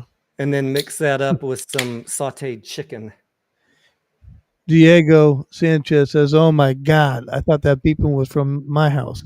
No, I couldn't hear it, because Adam was talking in this ear and Sean Goodman was talking in this one, and it's really hard to hear beeping in the background. Oh yeah, they had you all messed up tonight. Yeah. They wouldn't shut up, would they? They wouldn't. Six Son. Tony, we need you to put the fire out because we're getting sued. Oh God. I'm only kidding, people. For the love of God. People believe that shit, mediocre. I know they do. Cuckoo, cuckoo. Six Son says, how low do you see AMC going? Six Son, I have 2 supply zones drawn in here, amigo. These are where I'd prefer to buy in if it touches these supply zones. That for me is like the most risk-free entry, 440 down to 432. And then there's this other tiny one, which we haven't touched since June, around 419, 420. But I mean, if you look at the trend, it looks like we want to head back down there. That'd be cool with me if I could buy some around 430. But I bought at 420, and then I added a little more at 460, and then I added a little more today at 465 because we're getting close to the end of the quarter, and I just think that maybe we won't go all the way down here by the end of the month. It's really going to depend on if you guys go see any movies this weekend. Now, I'm hearing that Transformers 1 is not going to be the blockbuster I was hoping. I was hoping that we'd have $100 million opening weekend. I don't know what you guys are hearing. Anybody hearing different than me? I'm hearing like 30 million this weekend. Kind of disappointing because I want $200 million of box office before the end of this month, and losing this weekend, only making 50 million is not going to help us. But we still have a chance. We still have a chance for 2.65 billion by the end of the month. Mediocre. Can we promise the folks a little celebration in October if we close the domestic box office over 2023 Q3? Yes. If this quarter beats last year's Q3, we got something special planned for you guys. Yes, we do. Yep. So go see some damn movies. I told my wife last night, honey, I got 7 movies on my list. We got 10 days. She's like, do we need to do a double? Do we need to do a double header? I was like, that's my little trooper right there. That's my trooper. Pack them in, baby. Pack them in. Stack them and pack them. Let's make those movies profitable, baby. Oh, by the way, happy birthday to my wife. Oh, yes. It was her birthday a couple days ago. I took her to Chuck E. Cheese, let her play the games. She loves to toss the basketball and do the little whack-a-mole thing. So you can't. Oh, my God. You are such a joke. I said, honey, what is your birthday wish? She's like, Tony, you've really given me everything I need. If I had one wish, it would be that all YouTubers treat their wives right and, take good care of their marriage, just like you do. I was like, wow, that is a beautiful thought. Anya says, I just keep getting herb commercials, whatever that was. I don't even know what that is, Anya. Oh, Tony, you know what else I forgot to bring up in this video? What's that? This is for the chat, for the people who don't know. I learned this last week that I was a hedge fund baby. Oh, you are was it a hedge fund baby? Yes, that's what I learned. I thought it was something else. No. A trust fund baby. Trust fund baby, yeah. If you're yeah. a hedge... No, remember my son is the hedge fund baby because he works for a hedge fund. Yeah. He works for a hedge fund. Got him and I confused. According to the conspiracy. Keep your conspiracies correct. Yeah, mediocre. My conspiracies are a little fucked up.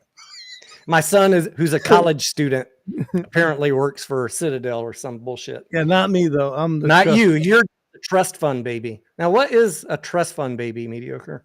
Why would someone call you that? They think I got a lot of money, I guess. I don't know, Tony. Well, you do have a lot of money, but from what I understand, you earned it from a lot of hard work, and a lot of trading with very good risk mitigation skills. That is another true statement. A fair amount of DD and a fair amount of avoiding conspiracy theory clickbait channels, from what I understand. Yeah, I don't watch any YouTubes, to be honest with you. Yeah. I probably wouldn't even have watched that one if it wasn't given to me. But I gotta be honest. I'll be honest. I did find it amusing. Okay. What educational? Not really. Amusing. 100%. Correct says, why work for Citadel when you can work for Virtu? Correct. I don't know if you heard that story, but last summer he went to New York to work for a private equity firm. By the way, what's that dude up in Canada? You know, the shill, the YouTuber, Plain Bagel. I'm just kidding. He's not a shill. He's very good, talented. You had me confused on the Canadian dude. He made a video today talking about why does everybody hate private equity. Go watch that one. I think it's actually a a very fair and balanced video. But my son is in a 5-year college program to get his bachelor's in accounting and master's in finance. And he's a go-getter. He started doing his internships early because he wants to have a job right out of college. And I said, well, do you want to be an accountant? No, he said, I want to work in venture capital or private equity, go find deals and, get those fat bonus checks. So he did an internship in New York last summer for a private equity firm, but it was a real estate company, and they had him analyzing commercial real estate in New York. And then, of course, the popcorn project nut jobs are like, here's Tony's son. Here's his full name, his date of birth, his address. Here's his dorm room number if you need to go look him up. He works for Citadel. Oh, what the hell? I'm not even joking. Oh, These fucking nut jobs. And then they get mad when someone, doxes them while they're trying to lay out a college kid's life on social media because he's doing an internship while he's going to college. Trading the stock. These people are nut jobs. These popcorn project people. He had a different internship this summer that he just got back from. He was out in California. 1 minute, Tony. And he was working for a hedge fund in California, but it was not Citadel and it was not Virtu. But he's getting experience. It's a few weeks. It's not, you don't get hired there.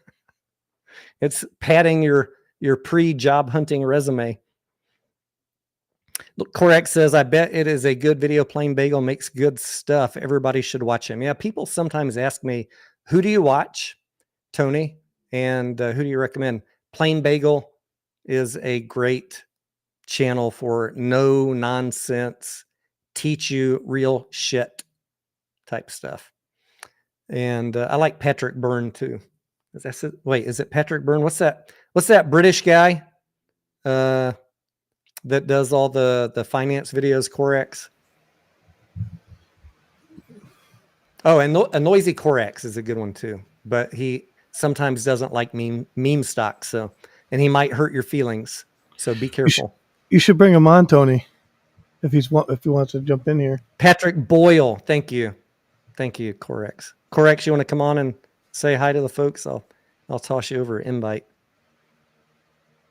Are you interested, sir? We're just we're chilling tonight. I think we've already run through all the stocks we wanted to talk about. You might have some legal updates to update us with, but you got to be nice because we don't try and hurt feelings over here. I saw that Rivian got tanked today. Mediocre. Rivian is down 11%. I was, mediocre about a year ago. I really had a high interest in starting to cover all the EV stocks, and I did videos on several of them for a couple quarters. And all I was seeing, the more I did the DD on these stocks, the more I realized that they're all fucked. Yeah, they are. And I just, why? That's why I don't put no money into them. Yeah, they're all fucked. Until, I don't think there's one other than Tesla. Tesla's beautiful cars. Many of them have dealerships in my area. I've driven just about every brand out there. But good Lord, man, these guys are money melting machines. And so I think if you want to be EV positive, that's cool. But if you want to be an investor, boy, be patient. Because they're going to, until they get to that point where they're making more income, you're going to be dealing with more debt, more dilution, and more equity raises and all that nonsense, which a lot of y'all don't like. I think my wife is about to be home, and we talked about going to a movie. I just heard the Ring doorbell. Let me turn off the Gatling guns in the front yard, Mediocre. Hang on one second. Yep. Shut them down. We don't need nobody getting hurt. Yeah, only the popcorn project people. All right, Gatling guns disengaged. Let me drop the bridge over the moat so she can get in the door. All right. I love it. Let me raise the portcullis. All right. Now I'm going to check and see if there's any movies we can see tonight, because that was our late night plan. We got Transformers 1 at 10:20 p.m. Never Let Go at 9:30. I'm going to ask her when she walks in if the attack dog doesn't take her out once she crosses through the door. 9:30. That means the movie starts at like 9:50. So yeah, maybe we'll do that. I'll ask her here in a minute. We can end now, Tony, if you want. Well, she came back from yoga. She might be all relaxed and tired. So we'll see. See when she walks in. Jim says, what about Intel? Jim, good question. And Anya was jumping up and down in Discord today about Intel, because some of us have been buying Intel. We've been watching Intel for a long time, right, guys? I haven't been making videos on it because I was really waiting for this big red candle. And finally, that candle came. We've been watching. We got the big red candle. We're waiting for it. You can see I started buying. And I still haven't been making videos because I don't want to rush them out too soon if it's going to keep going down. But we got a little bit of good news. And so I'm in Intel at 2067 and 1923. I might have to look into that and start selling puts. For me, mediocre, this is a play you're not going to like it. You may as well plan on being in this thing 5 years. It's going to be boring as fuck because it's got its own set of problems, and it's not risk-free. Yeah. But the news today was Intel and Qualcomm. Potential Qualcomm takeover. A potential Qualcomm takeover of Intel makes sense, says an analyst. So I'll read the news articles this weekend and maybe finally put out that long-awaited Intel video. But we have been buying it. I've been talking about it in the Discord. And, there's a lot of stuff I buy, guys, I don't talk about on YouTube. A lot of stuff I sell and take profits on, I don't talk about on YouTube. Mediocre, even if we buy something cheap and sell it, people still say we didn't make the trade. So what's even the point of talking about? I don't know. I mean, I never post my position. Now, it's the only one that I ever posted. And the only reason why I really did it was basically to thank Broke Ape, which I thanked him again tonight, by the way, while you were filling your beer up. But, and I only thanked him because he brought it to my attention and it allowed me to have a good look at it. And it had what we look for, right?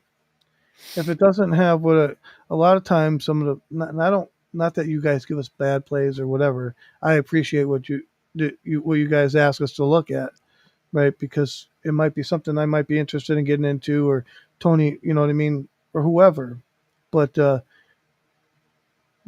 implied volatility, the IV on the options chain was so high, and it just made sense based on my trading style.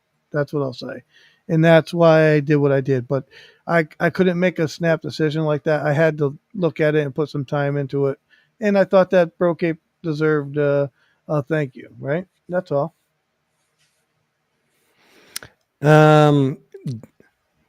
Dink says, pass on Intel as an investment, trade okay.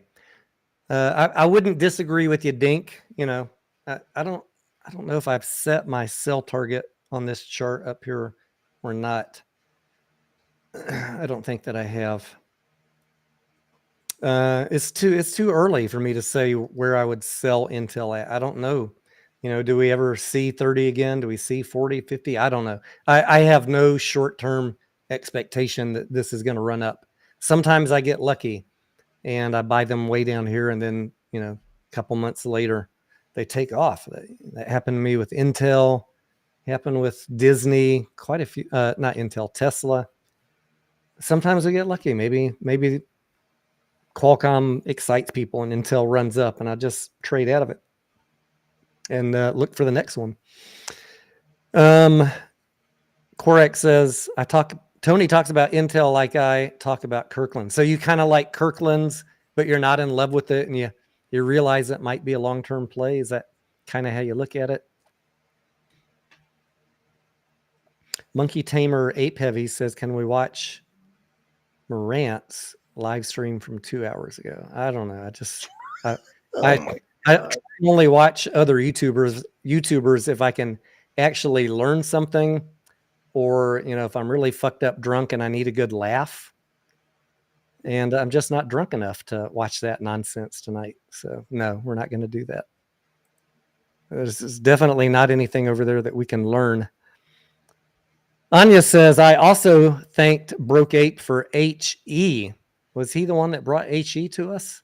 Oh yeah, he did actually. Oh my gosh, Broke Ape, you might get the Discord member or YouTube member of the year award. Those were 2 beautiful plays. Yeah, and actually, I still keep track of HE today. Yeah, I haven't looked at it. I was tracking it every day, Mediocre, waiting. It's back around. I looked at it today. $11. I checked it out today. we were buying HE. We should have bought it. We were buying HE as it was coming down here. First, we were trading it after this big dip. And wait, was it that long ago, Mediocre? Yeah, August, it was a while ago when it dropped to 7. We were talking about it, and I wanted to make the play. No, but was the big drop? Yeah, the big drop was in August of 20. It's been a fucking year that we've been trading this thing. Yes. Good Lord. So yeah, we were trading it here, and then it started going down. We're like, yeah, we're done with that. We were selling covered calls on it and such, and it started going down. So we're like, all right, let's just put it aside for a while. Tired of that toy. When it dropped below $10, you can see my green line. My alarm went off, and I alerted everybody, and we started buying again. And then, booyah, boing! It went up from $7.61 to $17. And Anya did great on that play. Yeah, we all got out. Anya, I think, probably had the best trade. But the important thing was everybody made profits, whatever percentage you made. And I got an alarm still. I'm waiting for it to come back down to around 10. And then we roll the dice again, because this is a lawsuit trade. Yes. There's no guarantee of profits on this thing. And it's risky. It's risky as fuck. Yes. So not on my recommended list. I don't talk about it on YouTube much. We talk about it in the Discord and the voice chats only, because we do a lot of research on it. When we do put our money in, we can't just we read hundreds of pages on this shit. Well, I do. No, I read it, Tony. I know you were there with me that night. We were reading it together. That thing was but why can't it hold its gain? That's I don't know. Because it was lawsuit news, Mediocre, but not lawsuit resolution. Exactly. And all we need is we just buy it cheap again, minimize our risk. If it goes bankrupt, I'd rather go bankrupt owning it at 7 than 17. You know what I mean? Mm-hmm. But if it runs up and you got in at 7, 8, 9, 10, then I think you're going to have another good run up. So we're keeping an eye on HE. If you want to invest in it, do not buy it because I'm talking about it. Go do the work yourself and understand exactly the risk that you're taking on. Maybe Corax will take that one on and read the lawsuit paperwork. Maybe he will. I'm volunteering Corax to do some DD. Anya says, Tony sent me a Discord message when HE hit 18. Were you not even watching it that day, Anya?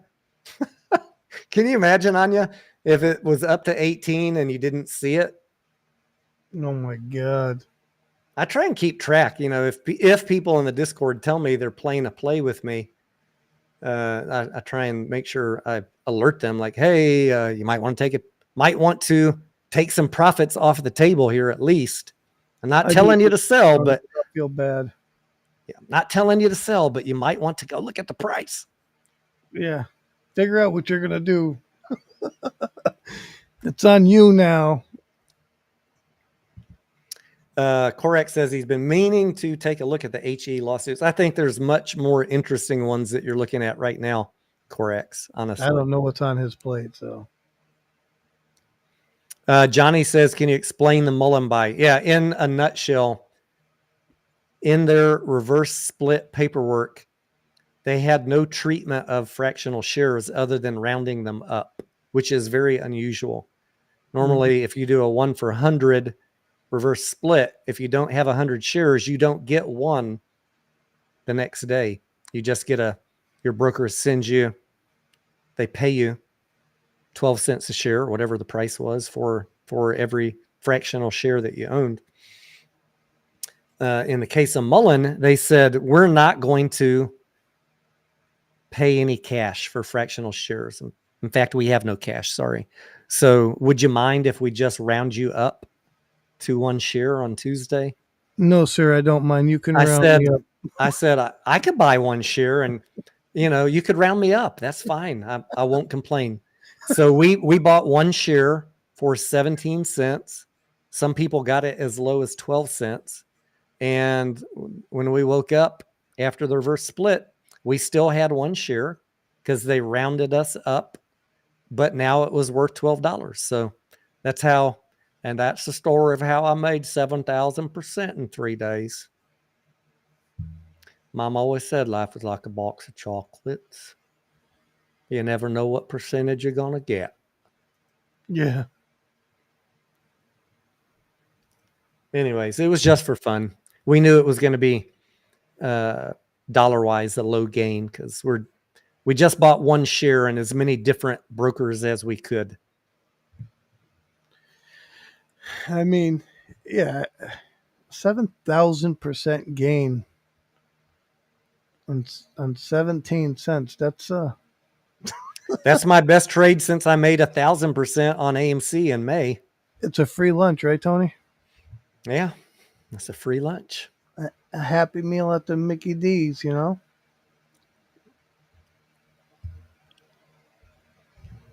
I still haven't heard my wife come in the front door. I wonder if the attack dog got loose in the front yard. Mediocre. Did you drop the drawbridge for the moat or no? I did. Let me check and see if it got hung up. Hang on 1 second. Oh, man. Huh. There's no car in the driveway. Could be a burglar. Uh-oh. Let me see if there's any popcorn in the driveway. Hang on. Oh, God, I can't. Oh, man, that shit was funny, dude. There was something by the front door. Can't was tell a what the fuck it popcorn was. kernel. There's something moving by the front door. Is that a moth or what the fuck is that? It's fucking huge. Well, you are in Texas, Tony. I mean, all right. Let me pause this. See the right side of the camera here? Whatever that is, it's fucking huge. It is. All right, I'll be right back. I'm going to go investigate. Should I take the gun? For the bug, dude? I don't know what it is. It's going to put a hole in the camera, Tony. It's Dracula, Tony. It's a chupacabra. At least it's not that Frankenstein-looking individual over there on the YouTubes. Anya says it's a bat. All right, hang on 1 second. Let me go see what it was. All right. Let's see. I'll read some comments since he's walking away. What do we got? Anya says, not everyone watches stocks the way you two do. I don't ever look at stocks, Anya. I don't know what you're talking about. Let's see. Anya says maybe it's the Amazon delivery guy. I guess that's possible. Six Son got out of HE at $19. I'd say good job, Six Son. I like it.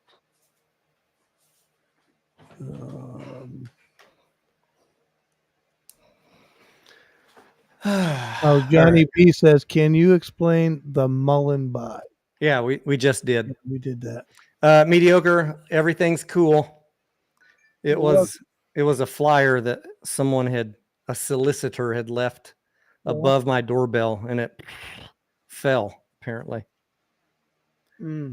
Re-elect McKinsey for Austin City Council.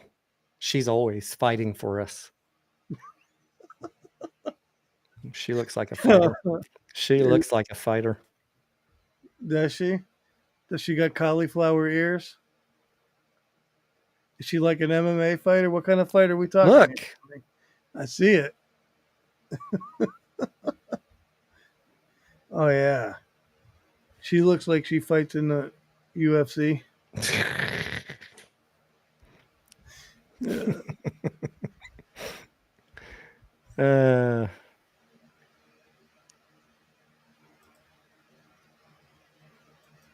Wife says, I'm leaving the yoga class now. Well, I guess you can kiss a movie goodbye tonight then. What happened to Korax? He's not going to come in here and tell us anything funny? He probably, he's probably got a live stream scheduled tomorrow and he just wants to relax tonight. That's what I'm thinking. What a bum. Yeah. Why come on here and fight with shills and trolls when he can do that all on his own tomorrow? That is true. He can. Six Son says, Tony, don't open the door, whatever you do. Too late. What is this, some sort of a scary movie? We are getting close to Halloween. Whatever you do, don't open the door. My mic was on, so you would have heard me scream if it was something bad.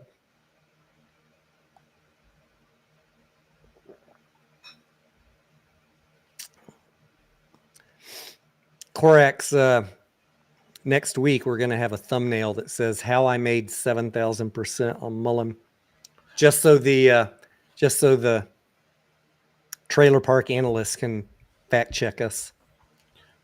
Monkey Tamer Ape Heavy says, "Where are my donuts and camels?" Donuts and camels. Oh God. I'm starting to figure out who Monkey Tamer Ape Heavy might be. It isn't me. I know, but the more he comments, I'm starting to think that I know who it is. I'm sure you know who he is. And I'm pretty sure that his name has 3 letters in it. Do you think I'm right? That's 4. Oh. No, 5 letters. I don't know how to spell it. Never mind. Okay. Well, you He can tell me changes his name all the time, guy. You know, I don't even know what his name is in the chat. I don't even look at that. I just know his voice. Oh, is it that? Okay, yeah, the guy that changes his name a lot. All right, I know that guy. I know you do. I'm just gonna be patriotic and put these, American flag glasses on. Mediocre, are you? I know we're getting ahead of ourselves, but and maybe Corax too, if he's interested. Are you interested in doing a live stream on election night, but on Rumble? Absolutely. Just to pop a 6-pack or a 12-pack or a fucking case, whatever we need to get through it, and just watch the election results come in. Sure. I don't really do politics on this channel, and certainly not on YouTube. But maybe on Rumble that might be fun. Yeah, at least for one night, right? Yeah. Then, so we got that coming up. And if domestic box office Q3 2024 beats Q3 2023, we got something special for you guys lined up too. No, Creasmo, it's not Gus. If it was Gus, he would have spilled the beans on everything. Gus would have been more blunt. Is that what you're saying? Oh, absolutely. Gus got no filter, especially on Friday nights when he's been drinking.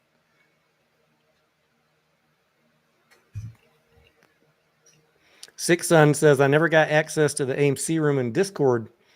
The AMC room used to be for voice verified people only. 6 on. Just send me a DM. If you're still in the Discord, send me a DM on Discord and I'll make sure you have the right access to it. It's not that we're trying to protect any information. It's just there's a lot of, I'm trying to minimize the community from having to deal with trolls and bullshit people. Don't lie to him, Tony. That's the top secret room. That's the top secret room.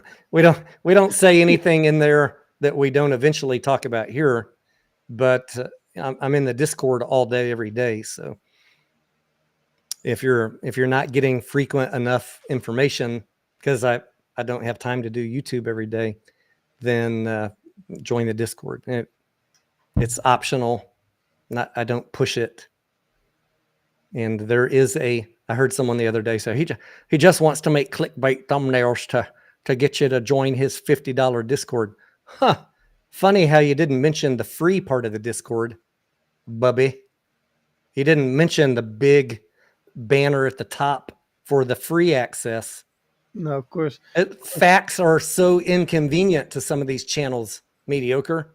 Yeah, of course they didn't mention that. Creedmo, no, it's not Rolf. Rolf is a gentleman, I'll say that. Rolf is a true gentleman, yeah. There is in this video description, if you're watching on YouTube, there is a link to the Discord, and there is free access to the Discord, but it is limited to the educational stuff. If you want to talk about tickers and specific stocks, you're going to have to upgrade. But you want to just come in and soak up some free knowledge, same stuff I do videos on, that is always free. Well, it is now anyways.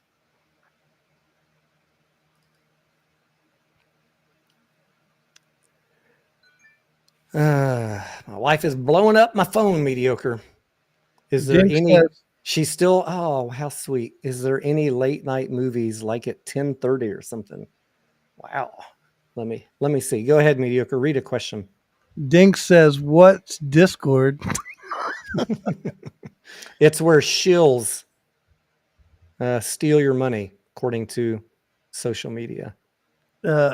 Dink, Discord is where we communicate. You know, we have voice conversations. We have messages. It's easy for us to put information in there. Voice chat all day. Yeah. You can, you know, if a filing drops on AMC, for example, you could drop it into Discord real quick and everybody in the Discord gets it quickly. It's just a way to communicate rather than jumping on YouTube, shit like that.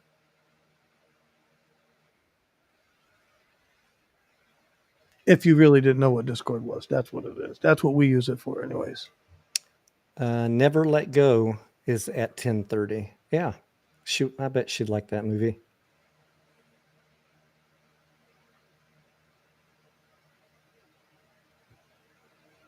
What a trooper.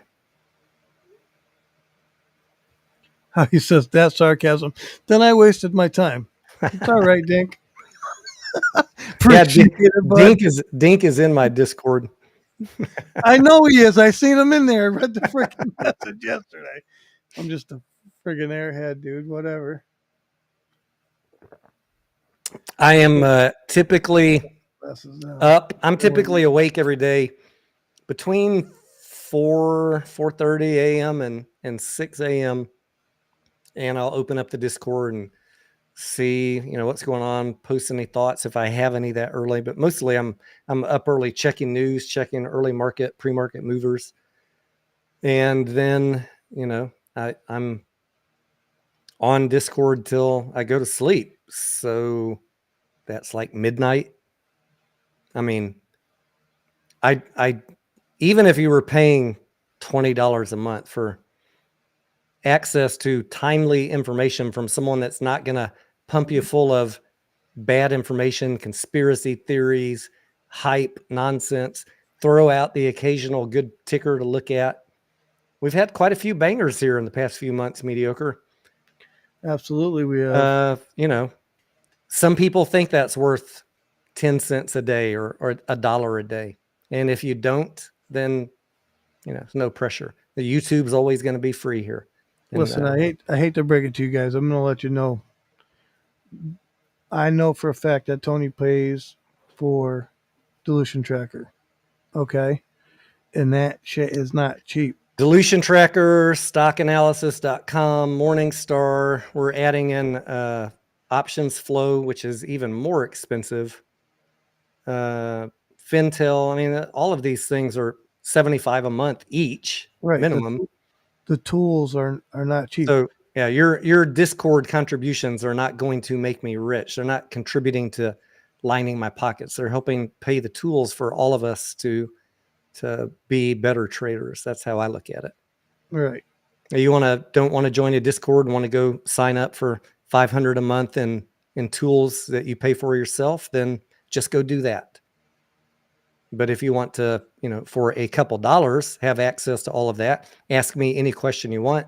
Tony, can you look up this? Can you look up that? Can you post a table? Can you post a chart? That's what the community in the Discord's for. And it is free from all the conspiracy nonsense and bullshit on all the other channels.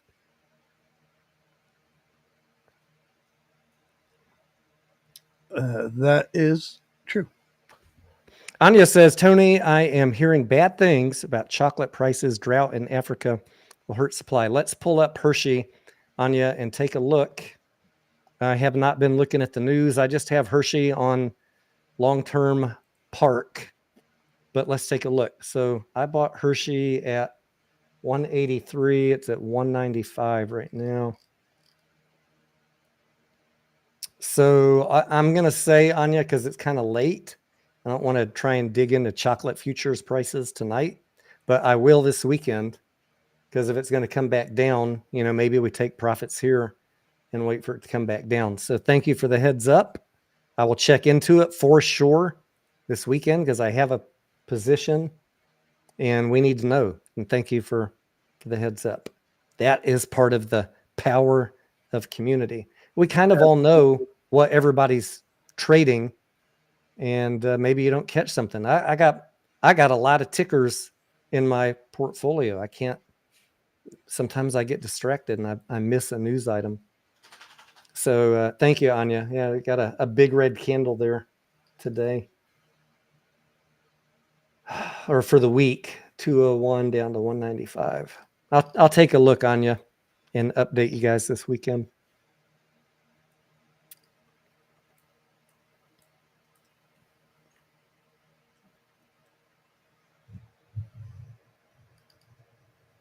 Walt, the man in the middle, says, hello, mediocre ant.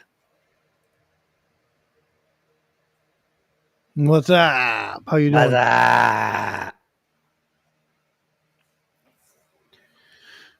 What's up, Walt? What's going on with you? You having a good week? Ready for the weekend or what? I am. Anya says, Rolf is a gentleman. He answers my questions. I'm too embarrassed to ask anyone else. Anya, you hurt me. Anya.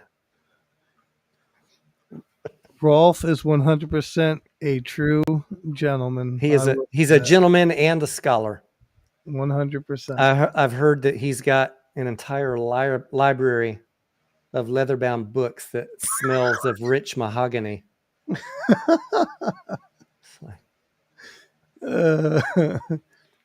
His favorite scent is what is it? The fuck was that? God dang it! I'm having an Anchorman brain fart for a minute. I don't know. What was that? Fucking panther blood or something? I have no idea what you're talking about. I'm full of movie trivia, but sometimes I can't remember what I'm trying to think of. This is an Anchorman reference. So I just threw a couple of them in there. I know the movie you're talking about now, but I'm not sure of the part you're talking about. I don't know it.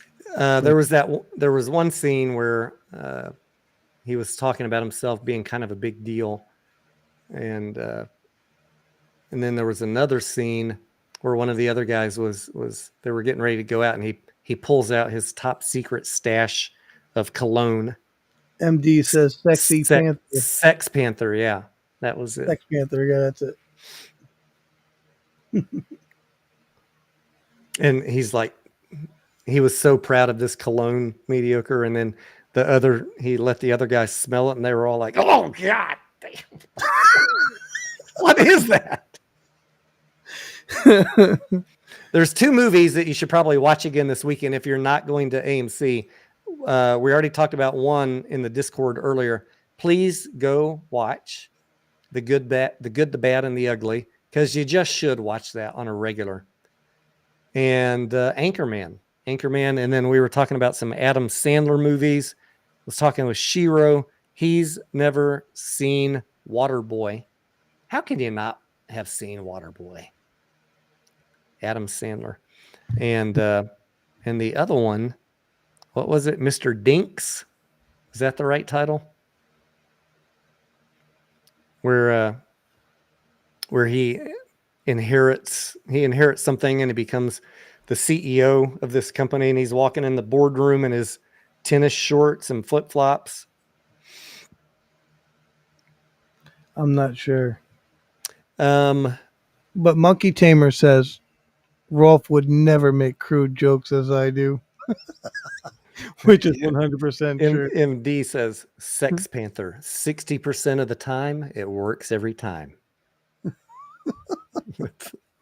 That is right. Have I ever tried Blue Rhino? 6 isn't that an LP gas? Yes, it is. Blue Rhino propane. Yeah, I think I have some out there on the back deck.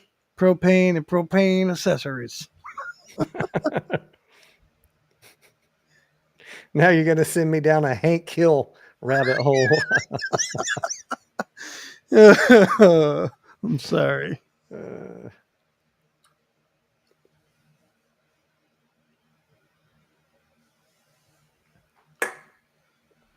Mr. Deeds, thank you. I was in my brain. I was remembering Mr. Deets, like Deets, but it is Mr. Deeds. That's a pretty damn funny movie too. I'm sorry, I don't care who you are. You want to laugh? Go watch Waterboy and Mr. Deeds, and then watch the Gigolo movie. God, oh, that's a funny movie. Yeah. Deuce Bigelow, American Gigolo. That's one tall bitch. When he's walking down the street with that really tall girl. Oh, there's so many quotes in there that crack me up. Mediocre. And then the girl with the Tourette syndrome. He's like taking her on a date, and she's like, "Oh, nipple pincher." Oh man, that was a rough movie, man. It's hilarious. Hilarious. GT, what's up, amigo? Anya says the highlight tonight is Tony's new vocab word, splividend. I actually didn't make that up, Anya. That was stolen from the GameStop people who thought they were going to get a short squeeze when GameStop lied to them and said that the 4-for-1 forward split was going to be a dividend. All they heard was the word dividend, and they're like, "Oh boy, squeeze guaranteed." And of course, And then they birthed the new word, split it. I can't. Yeah. I can't even say what it. they didn't know. I put out videos about this carefully, trying to explain it as I'm known to do, that this was not going to cause a short squeeze. It was going to be treated exactly like a normal 4-for-1 forward split. Nobody watched that, because why would you? Why would you? And then, of course, it didn't squeeze. I sold right then, by the way, locked in the gains. And then You're not a diamond-handed ape. The price cratered as I expected it would. And now, they want to sue FINRA. They want to sue the brokers. You're supposed to hold diamond hands, Tony. Yeah, no.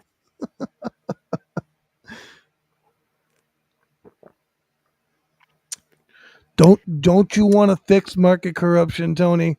You guys, speaking of movies, you know what I watched again last night, and my wife had never seen it, but she loves the actress. We watched The Menu, which came out, I guess, about a year ago. It has that girl with the really wide eyes. I forget her name. She was in the Mad Max movie a couple months ago. I forget her name because she's just now starting to get on my favorites list, but she was in The Menu, and I knew, because she was in it, my wife would enjoy that movie. And yeah, it was a great movie until, again, I had the same reaction watching it on TV as I did in the theater. Like, the ending was a little bit of a letdown. I felt like they could have ended it a little bit better, but pretty entertaining movie, especially if you're a foodie. I liked the Beetlejuice movie. That was pretty funny. Yeah, we enjoyed that one. I've watched so many movies in the past week. I know. And we got 7 to go in the next 10 days. I watched Am I Racist? Matt Walsh. I wanted it to be Borat level funny. I get the message that he was trying to push in the movie. I get it. I don't walking around with sandals and socks too. I don't disagree with him. The movie wasn't entertaining enough for me. But the message, yeah, I kind of agree with it. The Killer's Game with Dave Bautista. I'm just going through my phone here, my AMC app. Killer's Game was good. We saw The Front Room. That was pretty hilarious. I thought it was going to be a horror movie. It was just about a really cranky mother-in-law. And the grotesque factor and the annoying factor of that lady was so over the top. We were laughing like, oh my God. I would go see The Killer's Game out of those 3. We saw Usher. I saw Reagan. Speak No Evil was a really good movie. Highly recommend that one. We saw Beetlejuice, and we saw Afraid. So 1, 2, 3, 4, 5, 6, 7, 8 movies so far in September, and I have 7 to go. So it'll be a 15 movie month. Tony. How was the Usher movie? The Usher concert. We're big Usher fans. Like that. I grew up in that era when Usher was popular. You know how we were listening to that era of music earlier today in Discord? We was wilding out. Yeah, I like Usher. Always have. And my wife, even though she's a little bit younger than me, I don't even know she was born when Usher came out. I mean, Tony, you took her to Chuck E. Cheese for her birthday. I'm just having fun with it. She's in her mid-30s, you dorks. She also likes Usher. So she enjoyed it. She knew more of the songs than I did, Mediocre, which was a little embarrassing because that wasn't really her era. But the only bad thing, and I haven't even seen any numbers from AMC talking about Usher, and I probably know why. There were only 6 people in the theater, Mediocre, for Usher. Oh, wow. Kind of disappointing. And I was doing spot checks. Most of the shows in Austin had 2, 4, 6 people. And then it didn't help that they were only showing it at noon, once a day at noon. And they hardly did any marketing. So I would say to you, Adam and the marketing team at AMC, if you're watching, what the fuck? How are you going to distribute a movie and not market it properly? Yeah, I mean, the marketing sucked. But hold on, Tony. What did AMC just hire? a VP of distribution? No, I thought they hired a marketing guy on the You mean board. the new guy on the board? Yeah, what's his title? You mean the new board member, Marcus Glover? Yes. Just because he's a brother don't mean he like Usher. I didn't say that. Come on, mediocre. I mean, I that's said, isn't he is he a marketing guy? What's his title? I forgot. he's a board member. Yes. His background is in delighting customers. Okay, that's yes. Hospitality. Same thing, marketing, But hospitality. he's a now? CFO. He's not a marketing dude. He's a CFO over well, at Caesars or well, he's not going Bally's. to help us in the Bally's. marketing department then, Tony. He's not going to help them in marketing. But he might have said, "Hey, Adam, yo, man, Usher." I tried to give AMC the benefit of the doubt there, Tony, but it obviously didn't work.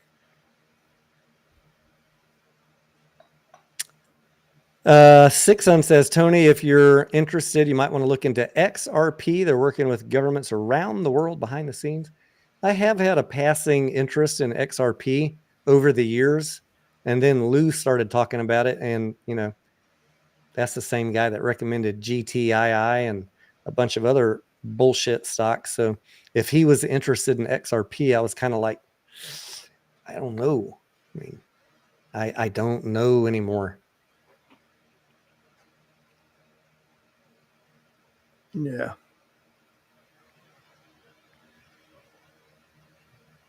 Anya says, what the fuck, going to a movie at noon? Yeah, that was on a Sunday when we saw Usher at noon, or Saturday, Anya, Saturday at noon. And sometimes, you know, sometimes we want our evening free and there's movies we need to go see, so we'll go early. I would prefer 2 p.m. to noon, but they only had noon available for Usher.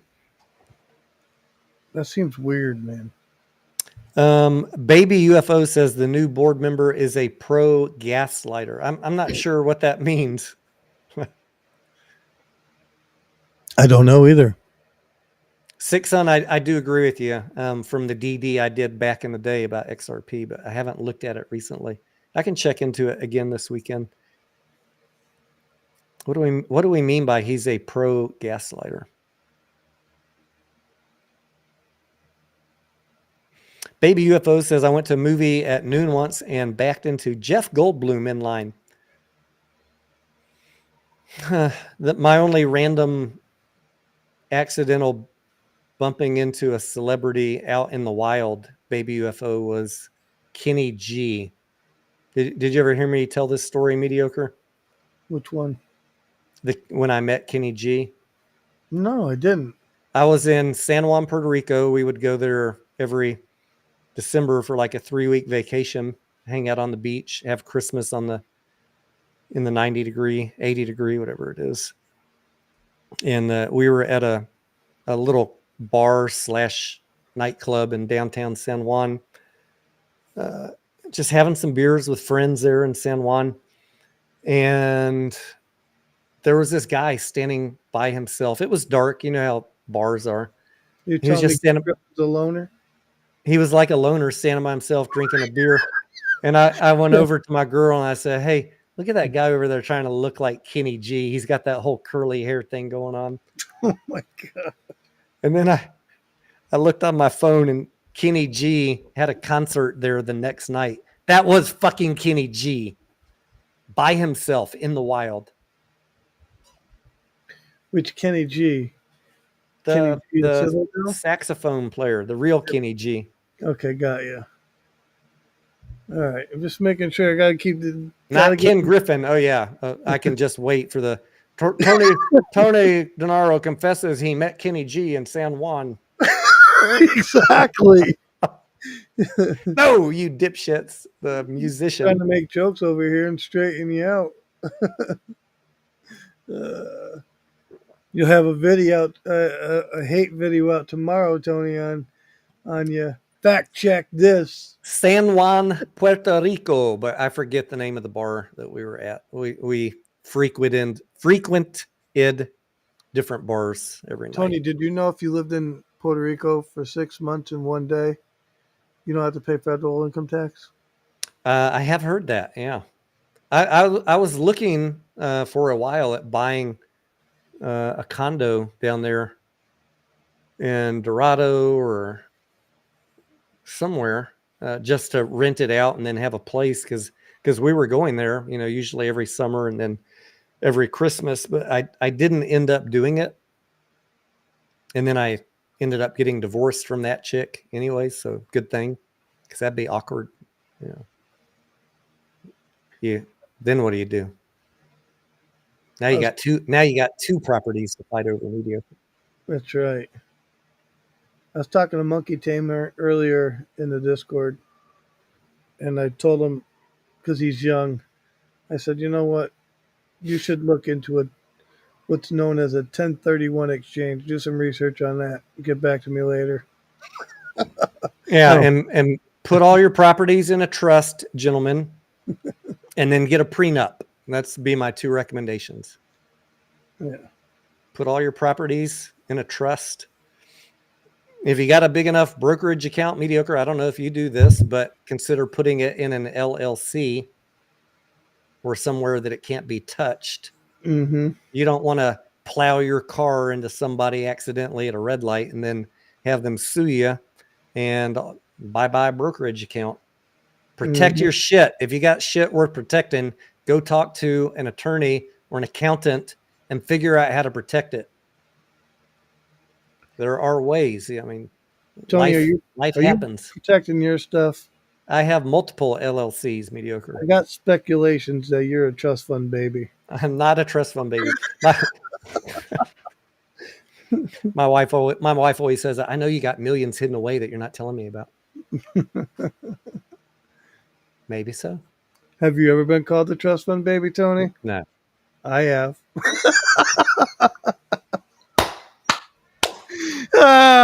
Shit. Carlos Guzman, what's up? Carlos, is that a Guzman de Puerto Rico or de Mexico? I knew Anita Guzman from San Juan.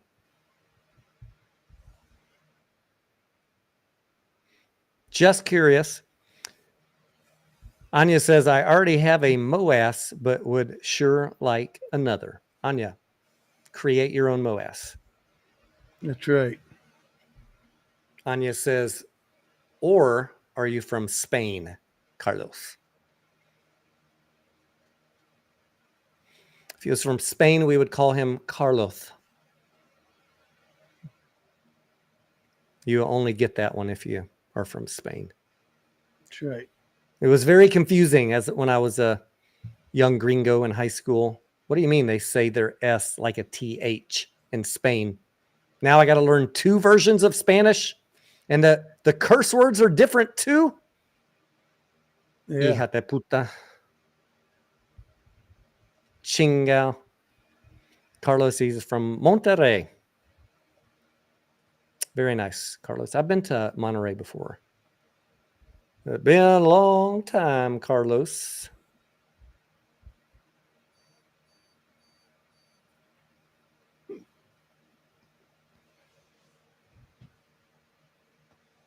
What's up, Carlos? What else we got here?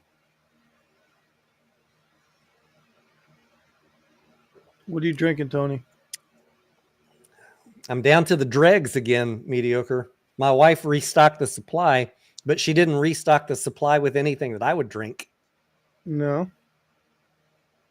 She's trying to keep your She's trying to keep my keto diet in control. She knows I'm trying to do no carbs. So this is a Austin brand cider. How many carbs are in this little bitch? 15 grams. Holy shit. 2 of these is like my limit of carbs for the entire day.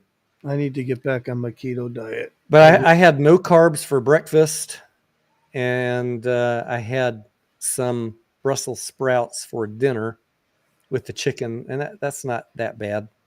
So this was my carbs for the day, 2 ciders. I try and stay under 20 grams.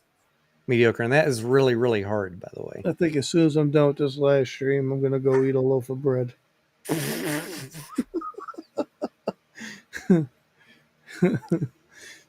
I got a sub, a hoagie in the fridge, you know? I gotta finish that up, Tony. An Italian sub. Absolutely. Don't frickin' tempt me, man. That's what I got. A little oil and vinegar, you know? The good stuff. I'm at the point in my ketosis where carbs aren't really that appealing. Like if I go see a movie tonight, I'm not likely to buy a popcorn. Let's just say. I got to get back there because I put on too many pounds this, as of late, we'll say. Bigger than I need to be, Tony, you know? Carlos, un día vamos a hacer un live stream totalmente en español si quieres. Necesito practicar mi español y hay una oportunidad. What do you think? ¿Debemos? ¿Sí o no?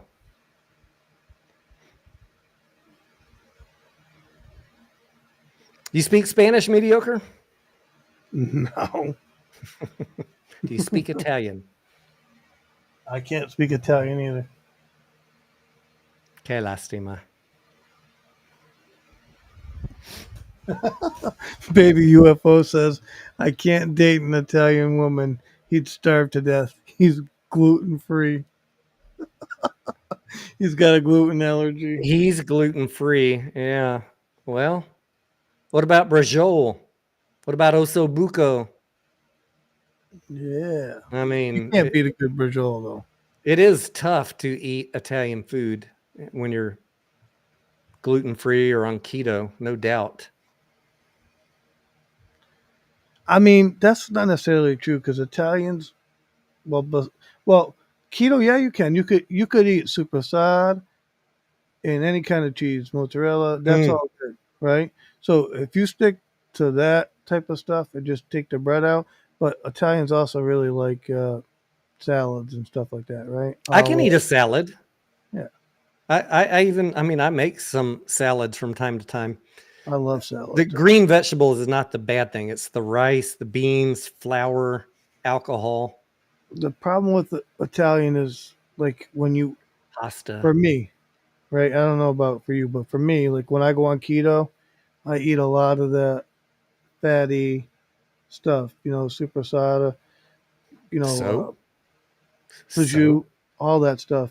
I eat all that stuff and it's fatty, and so that makes your what do they call it? Your numbers, your blood numbers go way up. Cholesterol. Well, for some people, it can. For me, it does. Yeah, I mean, that's why you should have your blood checked regularly if you're going to do keto. I've been doing it on and off for 15, 20 years now. I forget how long, since I turned 40. My doctor told me, he said, go ahead, do it. It doesn't matter. Mediocre. I'm the only one in my family not on cholesterol. I know meds. You told me this every time. I know. So it's not a fact that everybody who eats high fat has their cholesterol spike. First of all, if you're eating high fat and you're not being strict and you're slipping some of that bread in there, that will fuck you up. Oh yeah. Don't do that high fat diet and then think you're going to cheat and add some bread in.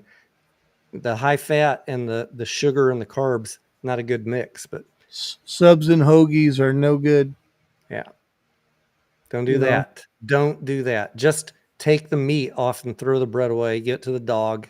An Italian hero will mess you up. Sufyan, the CPA, says, Tony, I think it's time to run the numbers. It's one of them shows, Tony. Let's look at the short interest. Short interest for AMC is 15%. It basically hasn't moved in 2 years, Sufyan. Let me check the short volume. Short volume as a percentage of the total volume is 53%. I see that on the Swiss exchange, there were 2,000 shares traded. That could be meaningful, or it might not. Haven't figured it out yet. What else we got here? Short volume. short interest. What else do they talk about mediocre? I can't remember. I can't remember either. I don't watch those. I don't watch those channels. I don't track that stuff. All the I read the filings and I look at the financial statements. That pretty much does enough for me on any ticker. Oh, the failure to deliver. Oh, the FTDs. Yes, look at this. If we add up all the FTDs here over the last 30 days, that's about 40 billion shares. Don't look at that last column where they closed them out. Let me clip that off. Hang on. Okay. See how we add all these up? And we've got this one column. It clearly says T plus 30 settlement date. Again, do not look at the last column where it shows that they were closed, because that's going to it's going to mess these numbers up. It's going to mess up my narrative. Seriously, I mean, guys, if you look at the financial statements, the 10Qs, and you just take a look at the chart, that is about the extent of the DD that you need to do. That is all we do in our Discord, period. Everybody. And there's a lot of successful traders. Nobody's looking at FTDs. Nobody's looking at short interest, maybe once a week. When there's a big push down or something, we want to know, like, are they shorting it? What's the reason? But looking at this shit 8 times a day, yeah, no. Come on, you're just wasting time. You could be reading a filing, reading a financial statement, reading a 10Q, actually learning something. Mm-hmm. But I get it. It's easy. People fall in a pattern. They get lazy. But I would encourage you to do the work, as Matt Walsh would say. Do the work. Challenge yourself to learn something. It might help you in your future. Do the work. Knowledge is king, I think. Six Sun says, Tony, have you ever had plátanos fritos with fried black beans? Absolutamente, Six Sun. In fact, I've made them here at home. I just made maduros a couple of weeks ago. And I forget what there's another great Puerto Rican dish with plantain. It's basically like lasagna, but you substitute thinly sliced plantain for the lasagna pasta. I can't remember the damn name of it. One of y'all will know. But yeah, I mean, I was married to a Puerto Rican chick for like 7 years. So I've had any type of Puerto Rican or Cuban food you can imagine. I've had it. Any kind, even bacalao, the salted cod. What do they call those? What do they call those Puerto Rican tamale things? Damn, those things are good when they're homemade. They're not tamales. Call them something else. It's been a while. I've forgot a lot of that stuff. But anyways, awesome food. What? Are you talking about like a Jamaican beef patty type of thing? For what? The lasagna dish that I was talking about? No, you're talking about Spanish food. Not empanadas, Anya. Oh, they're wrapped in a banana leaf. They're like 4 inches wide by like 8 inches long. Yeah. Empanadas. It's not an empanada. Beef patty is basically the same thing. Puerto Rican tamale.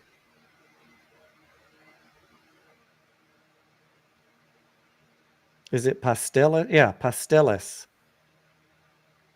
Pasteles. God damn it, some good shit. All right. Anyways, a lot of carbs. Carlos, I agree with you, my friend. Anya, look it up. Pastales. Make it for Christmas. This coming up. Pasteles. If I'm not mistaken, it's a traditional holiday dish that your mother-in-law makes. Well, that's funny. Some of these comments are hilarious to me right now. He doesn't want to say, but this is really Carlos El Chapo Guzman. Baby UFO says going to head to town to deposit this week's loot so he can dig himself a deeper hole buying more AMC on Monday. Y'all take care. Take care, Baby UFO.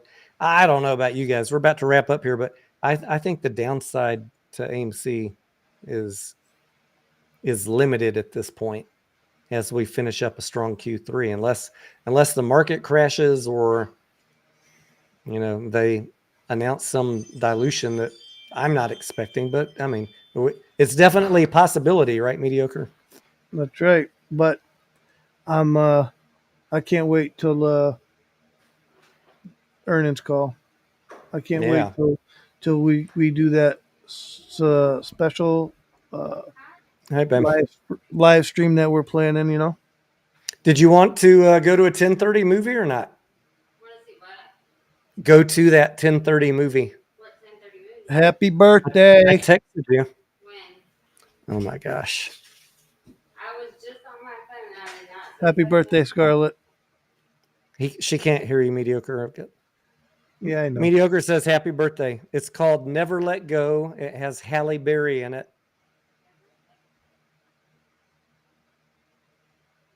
You got 12 minutes to decide. Oh, that's the one I was just looking at. It's kind of like a horror thriller. It's at 10:30 where? Lakeline. Okay. Yeah. What is it about? It's kind of like a horror thriller movie. Okay. They're in some haunted house and they can't leave the house unless they're attached to it. Did you feed the bunny? I did not feed the rabbits. No, those are not my rabbits. Oh my God, Tony. She's gonna freaking kill them one day, you guys. It's not my rabbits. If they perish, then we have in rabbit stew, Mediocre. That's all right. Rabbit stew is very good. Anya says, just stay home. Anya, we got 7 movies to see in 10 days. What, babe? Did you get Tebow or Tebow ate his food, but I did not give him any medication yet. The dog. All right, Mediocre, you ready to wrap this up? Absolutely. I've been ready for a while. Guys, it's been fun hanging out. Thank you. We're going to go see a movie and support my investment and maybe yours. Plus, I'm just a guy that likes movies. And apparently I've been in 1 or 2, Mediocre. Never did get paid or anything. So, aren't you a movie star, a failed actor, something like that? yes, babe, I'm getting. Can you not hear me wrapping up?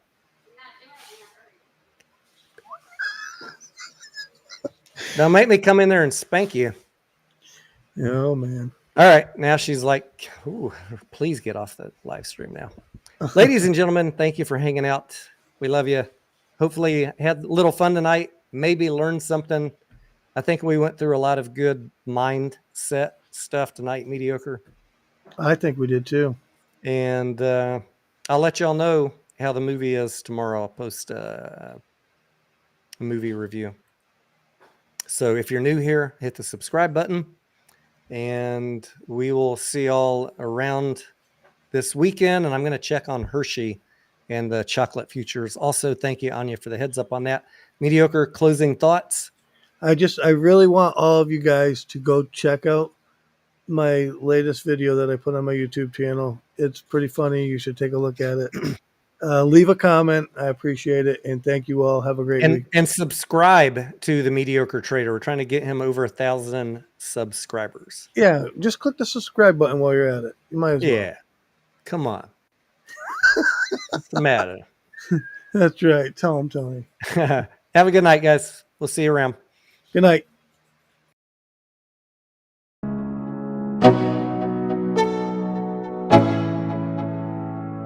Let's go. Yo, I'm like an addict, do I gotta have it. I ain't even playing, got a really bad habit. If it moves, gotta grab it, fuse like a magnet. Lose, won't have it till I'm doomed in a casket. I ain't playing, got a weird mind. If you work 8 hours, I'ma work 9. If the shit tastes sour, you should taste mine. I'ma stay in power for a long time. Get up, nah, I ain't a quitter. Time Toss me the ball, I'm a really big hitter. Big picture, I'm a straight killer. Rising the song to the highest bidder. Got juice, got gas, I'ma move fast. New shoes, new tracks, like who's that? I'm new, come back, better than last. Yeah, it's a new me, never gonna look back. Never gonna look back. Cause damn, I was built to last. You move slow and I move fast, and that's facts. Only I can make a change. Slowly take a step today. I will never be the same.